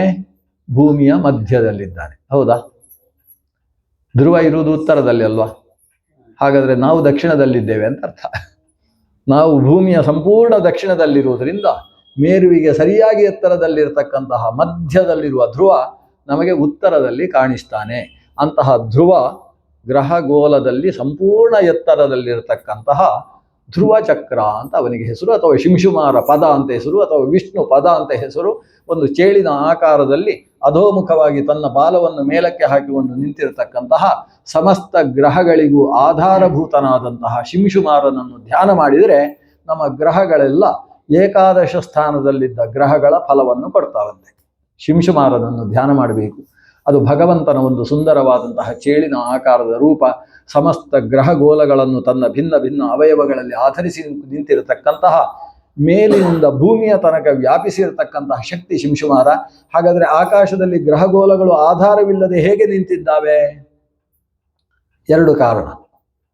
ಒಂದು ಕೆಳಗಿರುವ ಶೇಷನ ಸಂಕರ್ಷಣ ಶಕ್ತಿ, ಮತ್ತೊಂದು ಶಿಂಶುಮಾರನ ಆಕರ್ಷಣ ಶಕ್ತಿ. ಈ ಎರಡು ಶಕ್ತಿಯ ಕಾರಣದಿಂದ ಗ್ರಹಗಳು ತಮ್ಮ ತಮ್ಮ ಜಾಗದಲ್ಲಿ ತಾವಿದ್ದುಕೊಂಡು ಎಷ್ಟು ಕಾಲ ತಾನು ಎಷ್ಟು ದೂರಕ್ಕೆ ಸಂಚರಿಸಬೇಕೋ ಅಷ್ಟೇ ದೂರಕ್ಕೆ ಸಂಚರಿಸ್ತಾ ಗ್ರಹಚಾರವನ್ನು ವ್ಯವಸ್ಥೆ ಮಾಡ್ತಾ ಇರತಕ್ಕಂತಹ ಗ್ರಹಗೋಲ ನಿರ್ಮಾಣವಾಗಿದೆ ಅನ್ನೋದು ಒಂದು ಹಂತದ ನಿರೂಪಣೆ. ಇದರ ಮಧ್ಯದಲ್ಲಿ ಒಂದು ವಿಷಯ ಉಂಟು. ಏನು? ಸಮಯ ಆಗೋಯಿತು, ಏಕಾದಶಿ ಸುಸ್ತು ಬೇರೆ ಆಗ್ತಾ ಉಂಟಲ್ವಾ? ಇದರಲ್ಲಿ ಭೂಲೋಕ ಆದ ಮೇಲೆ ಭುವರ್ಲೋಕ ಅನ್ನೋದನ್ನು ಹೇಳಿ ಆಯ್ತು ನಾವು. ಸ್ವರ್ಲೋಕ ಅನ್ನೋದು ಎಲ್ಲಿ ಬರ್ತದೆ? ಸೂರ್ಯ ಸಂಚಾರ ಮಾಡ್ತಾ ಇರುವ ದೇಶಕ್ಕಿಂತ ಮೇಲ್ಭಾಗದಲ್ಲಿ ಸ್ವರ್ಲೋಕ ಅಂತ ಹೆಸರು. ಅಲ್ಲಿಂದ ಮೇಲೆ ಈ ಧ್ರುವ ಚಕ್ರ ಎಲ್ಲಿದೆಯೋ ಅಲ್ಲಿಗೆ ಮಹರ್ಲೋಕ ಅಂತ ಹೆಸರು. ಭಾಗವತ ಹೇಳ್ತದೆ, ಧ್ರುವ ಅಲ್ಲಿ ಭಾರಿ ಪಾಠ ಪ್ರವಚನ ಮಾಡ್ತಾ ಇದ್ದಾನಂತೆ. ಯಾರು ಪಾಠ ಕೇಳುವವರು? ಮಹರ್ಲೋಕ ವಾಸಿನಾಂ ಮಹತಾಂ ತೇಷಾಂ ಸರ್ವದಾ ಉಪನ್ಯಸ್ಯತಿ. ಮಹರ್ಲೋಕವಾಸಿಗಳಿಗೆ ಧ್ರುವ ನಿರಂತರ ಶಾಸ್ತ್ರತತ್ವವನ್ನು ಉಪದೇಶ ಮಾಡ್ತಾ ಇದ್ದಾನೆ. ಅಲ್ಲಿಂದ ಬಹಳ ಎತ್ತರಕ್ಕೆ ಹೋದರೆ ಭೂಹು ಭುವಃ ಸುವಃ ಮಹಃ ಜನಃ ಅಂತೇಳಿ ಜನೋಲೋಕ ಸಿಗ್ತದೆ. ಜನೋಲೋಕದಿಂದ ಭಾರೀ ಎತ್ತರಕ್ಕೆ ಹೋದರೆ ಜನಃ ತಪಃ ಅಂತ ತಪೋಲೋಕ ಸಿಗ್ತದೆ. ಓಂ ತಪಃ. ಆಮೇಲೆ ಸತ್ಯಲೋಕ ಸಿಗ್ತದೆ.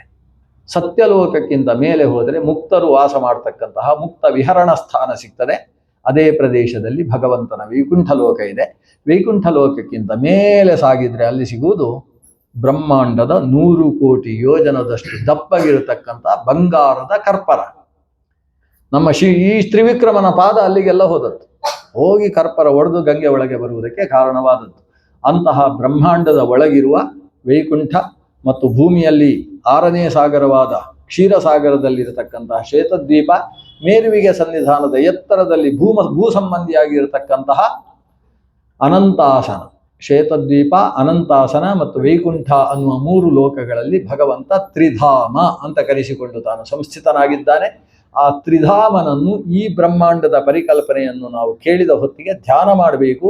ಯಾರು ತ್ರಿಧಾಮ ಅನಿಸಿದ ಭಗವಂತನ ಧ್ಯಾನವನ್ನು ಮಾಡ್ತಾನೋ ಅಂಥವನಿಗೆ ಈ ಬಾಲ್ಯ, ಯೌವನ ಮತ್ತು ವಾರ್ಧಕ್ಯ ಈ 3 ಕಾಲದಲ್ಲೂ ಹರಿಚಿಂತನೆ ಬರ್ತದಂತೆ. ತ್ರಿಧಾಮನನ್ನು ಚಿಂತಿಸಿದರೆ ಅವನಿಗೆ 3 ಕಾಲದಲ್ಲಿ, ಜೀವನದ 3 ಕಾಲ, ಆ ಕಾಲದಲ್ಲಿ ಆತನಿಗೆ ಹರಿಚಿಂತನೆ ಬರ್ತದೆ ಅನ್ನುವ ಈ ಬ್ರಹ್ಮಾಂಡದ ಒಂದು ಸಾಮಾನ್ಯ ಕಲ್ಪನೆ. ಇದರಲ್ಲಿ ವೈಕುಂಠ ವರ್ಣನೆಯನ್ನು ಓದಿದಾಗ ಕೆಲವು ವ್ಯತ್ಯಾಸ ಮಾಡಿಕೊಳ್ಳಬೇಕು. ಉಪನಿಷತ್ತಿನ ಭಾಷ್ಯವನ್ನು ಓದಿದಾಗ ಸ್ವಲ್ಪ ವ್ಯತ್ಯಾಸ ಮಾಡಿಕೊಳ್ಳಬೇಕು. ಎಲ್ಲಿ ವ್ಯತ್ಯಾಸ ಮಾಡಿಕೊಳ್ಬೇಕು ಅಂದರೆ ಈಗ ಹೇಳಿದಲ್ಲಿಗೆ ವ್ಯತ್ಯಾಸ ಮಾಡಿಕೊಳ್ಬೇಕು. ಅಲ್ಲಿ ಸ್ವಲ್ಪ ವ್ಯತ್ಯಾಸ ಇದ್ದರೆ, ನಾನು ಹೇಳಿದೆ ಅಲ್ವಾ, ಯೋಜನ ಅಂತ ಹೇಳಿದರೆ, ಯೋಜನ ಅಂದರೆ ಕೆಲವೊಂದು ಸಲ ಜಸ್ಟ್ ಒಂದು ಮರಕ್ಕೆ ಠಕ್ ಅಂತ ಹಾರಿದಾಗ ಎಷ್ಟು ದೂರವೋ ಅದು ಯೋಜನ ಆಗ್ತದೆ. ಒಂದು ಸಲ ದೋಣಿಗೆ ಒಂದು ಹುಟ್ಟು ಹಾಕಿದಾಗ ದೋಣಿ ಎಷ್ಟು ದೂರ ಹೋಗ್ತದೋ ಅದಕ್ಕೆ ಒಂದು ಯೋಜನ ಅಂತ ಹೆಸರಿದೆ. ಒಂದು ಮಂಗ ಒಂದು ಕಡೆಯಿಂದ ಒಂದು ಕಡೆಗೆ ಹಾರುವುದಕ್ಕೆ ಎಷ್ಟು ದೂರ ಉಂಟು ಅದಕ್ಕೆ ಒಂದು ಯೋಜನ ಅಂತ ಹೆಸರಿದೆ. ಆಮೇಲೆ ಭತ್ತವನ್ನು 3 ಒಂದು ಅಂಗುಲ ಮಾಡಿ, ಅಂಗುಲವನ್ನು 4 ಮಾಡಿ, ಅಲ್ಲಿಗೆ ಆ 4 ಮತ್ತೆ 2 ಮಾಡಿ, ಅಲ್ಲಿಗೆ ಒಂದು ಗೇಣು ತಮ್ಮ ಪ್ರಾದೇಶ ಮಾಡಿ, ಪ್ರಾದೇಶವನ್ನು 3 ಮಾಡಿ, ಕಿಷ್ಕು ಮಾಡಿ, ಕಿಷ್ಕುಗಳನ್ನು 3 ಮಾಡಿ, ಅದನ್ನು ಬಾಹು ಮಾಡಿ, ಆಮೇಲೆ 4 ಮಾಡಿ ಅದನ್ನು ಧನುಸ್ಸು ಅಂತ ಮಾಡಿ, ಧನುಸ್ಸುಗಳನ್ನು 40 ಮಾಡಿದಾಗ ಒಂದು ಕ್ರೋಶ ಅಂತ ಮಾಡಿ, ಆ ಕ್ರೋಶವನ್ನು ಮತ್ತೆ ಮಾಡಿ ಅದನ್ನು 9 ಅಂತ ಮಾಡಿ, ಆಮೇಲೆ ಅದಕ್ಕೆ 120 ಸೇರಿಸಿದಾಗ ಆಗುವಂಥದ್ದು ಯೋಜನ. ಅದು ಸುಮಾರು 6.1 ಕಿಲೋಮೀಟರ್ ಬರ್ತದೆ ಅಂತ ಶ್ರೀ ವಾದಿರಾಜ ತೀರ್ಥರು ತಮ್ಮ ವೈಕುಂಠ ವರ್ಣನೆಯಲ್ಲಿ ಯೋಜನೆಯ ಬಗ್ಗೆ ಒಂದು ವ್ಯವಸ್ಥೆಯನ್ನು ಕೊಟ್ಟಿದ್ದಾರೆ. ಆಮೇಲೆ ಇನ್ನೊಂದು ಯೋಜನದ ಪ್ರಕಾರ 13 ಕಿಲೋಮೀಟರ್ ಆದರೆ ಒಂದು ಯೋಜನ ಆಗ್ತದೆ. ಈ ಯೋಜನಗಳು ಅನೇಕ ಬಗೆ ಇದೆ. ನೀರಿನಲ್ಲಿ ಯೋಜನ ಬೇರೆ, ಆಕಾಶದಲ್ಲಿ ಹಾರಿದಾಗ ಯೋಜನೆ ಬೇರೆ, ನೆಲದಲ್ಲಿ ನಡೆಯುವಾಗ ಯೋಜನೆ ಬೇರೆ, ಮರಕ್ಕೆ ಹತ್ತುವಾಗ ಯೋಜನೆ ಬೇರೆ. ಆ ಯೋಜನದ ವ್ಯವಸ್ಥೆಯನ್ನು ನಾವು ಸಾಮಾನ್ಯ ಇಲ್ಲಿ 6.1 ಕಿಲೋಮೀಟರ್ ಅನ್ನೋ ವ್ಯವಸ್ಥೆಯನ್ನು ಇಟ್ಟುಕೊಂಡು ಇದನ್ನೆಲ್ಲ ಲೆಕ್ಕಾಚಾರ ಮಾಡ್ತಕ್ಕಂಥ ವಿಧಾನಗಳುಂಟು. ಅದನ್ನು ಅಲ್ಲಿ ಆ ಯೋಜನೆ ಹೇಳಿದ್ದಾರೆ, ಇಲ್ಲಿ ಈ ಯೋಜನೆ ಹೇಳಿದ್ದಾರೆ, ಒಟ್ಟು ಹೇಳಿದ್ದೆರಡು ಒಂದು ಅಂತ ಹೀಗಿಟ್ಟುಕೊಂಡು ನಾವು ಶಾಸ್ತ್ರವನ್ನೆಲ್ಲ ವ್ಯವಸ್ಥೆ ಮಾಡಿಕೊಳ್ಳಬೇಕಾದಂತಹ ಅವಶ್ಯಕತೆ ಇದೆ. ಅದರಲ್ಲಿ ಪಂಚಮ ಸ್ಕಂದದ ಕೆಲವು ಚಿಂತನೆಯನ್ನು ಈ ಕಷ್ಟದ ಏಕಾದಶಿ ದಿವಸದಲ್ಲಿ ನಾವು ಕಷ್ಟದ ವಿಷಯವನ್ನು, ಹರಿಚಿಂತನೆಯನ್ನು, ಬ್ರಹ್ಮಾಂಡವನ್ನು ಚಿಂತನೆ ಮಾಡುವುದೇ ಅದರಲ್ಲಿ ನೆಲೆಗೊಂಡ ದೇವರನ್ನು ಯೋಚಿಸುವುದಕ್ಕೋಸ್ಕರ. ಇಲ್ಲೇ ಹೋದರೆ ನಾವು ಯಾಕೆ ಹೇಳಬೇಕು ಶ್ವೇತದ್ವೀಪೆ, ನಾವು ದಿವಸ ಅದನ್ನೆಲ್ಲ ದೇಶ ಭಾರತ ವರ್ಷ ಭರತಖಂಡೆ ಯಾಕೆ ಹೇಳಬೇಕು? ಭಾರತ ವರ್ಷವನ್ನು ವ್ಯಾಪಿಸಿದ ಭಗವದ್ ರೂಪದ ಚಿಂತನೆಗೋಸ್ಕರ, ಎಲ್ಲೆಡೆ ದೇಶಕಾಲ ವ್ಯಾಪ್ತವಾದ ಭಗವದ್ ರೂಪದ ಚಿಂತನೆಗೋಸ್ಕರ ಎಲ್ಲವನ್ನು ಕೈಯಲ್ಲಿದ್ದ ನೆಲ್ಲಿಕಾಯಿಯ ಹಾಗೆ ಕಾಣತಕ್ಕಂತಹ ವೇದವ್ಯಾಸರು, ಶುಕಾಚಾರ್ಯರು ನಮಗೆ ನಿರೂಪಿಸಿದಂತಹ ಬ್ರಹ್ಮಾಂಡದ ಚಿಂತನೆಯ ಮೂಲಕ ನಮ್ಮ ಆತ್ಮಶಕ್ತಿ ಇನ್ನಷ್ಟು ಶಕ್ತಿಯನ್ನು ಪಡೆಯಲಿ ಅಂತ ಆಲೋಚನೆ ಮಾಡ್ತಾ ಈ 4 ಮಾತುಗಳನ್ನು ಭಗವಂತನಲ್ಲಿ ಸಮರ್ಪಣೆ ಮಾಡೋಣ. ಶ್ರೀಕೃಷ್ಣಾರ್ಪಣಮಸ್ತು. ಅಕ್ಷಯಂ ಕರ್ಮ ಯಸ್ಮಿನ್ ಪರೇ ಸರ್ಪಿತಂ ಯಾಂತಿ ದುಃಖಾನಿ ಯನ್ನಾಮತಃ ಅಕ್ಷರೋ ಯೋಜರ ಸರ್ವದೇವಾಮೃತಃ ಕುಕ್ಷಿಗಂ ಯಸ್ಯ ವಿಶ್ವಂ ಸದಾ ಜಾಧಿಕಂ ಪ್ರೀಣಯಾಮೋ ವಾಸುದೇವಂ ದೇವತಾ ಮಂಡಲ ಖಂಡ ಮಂಡಲಂ ಪ್ರೀಣಯಾಮೋ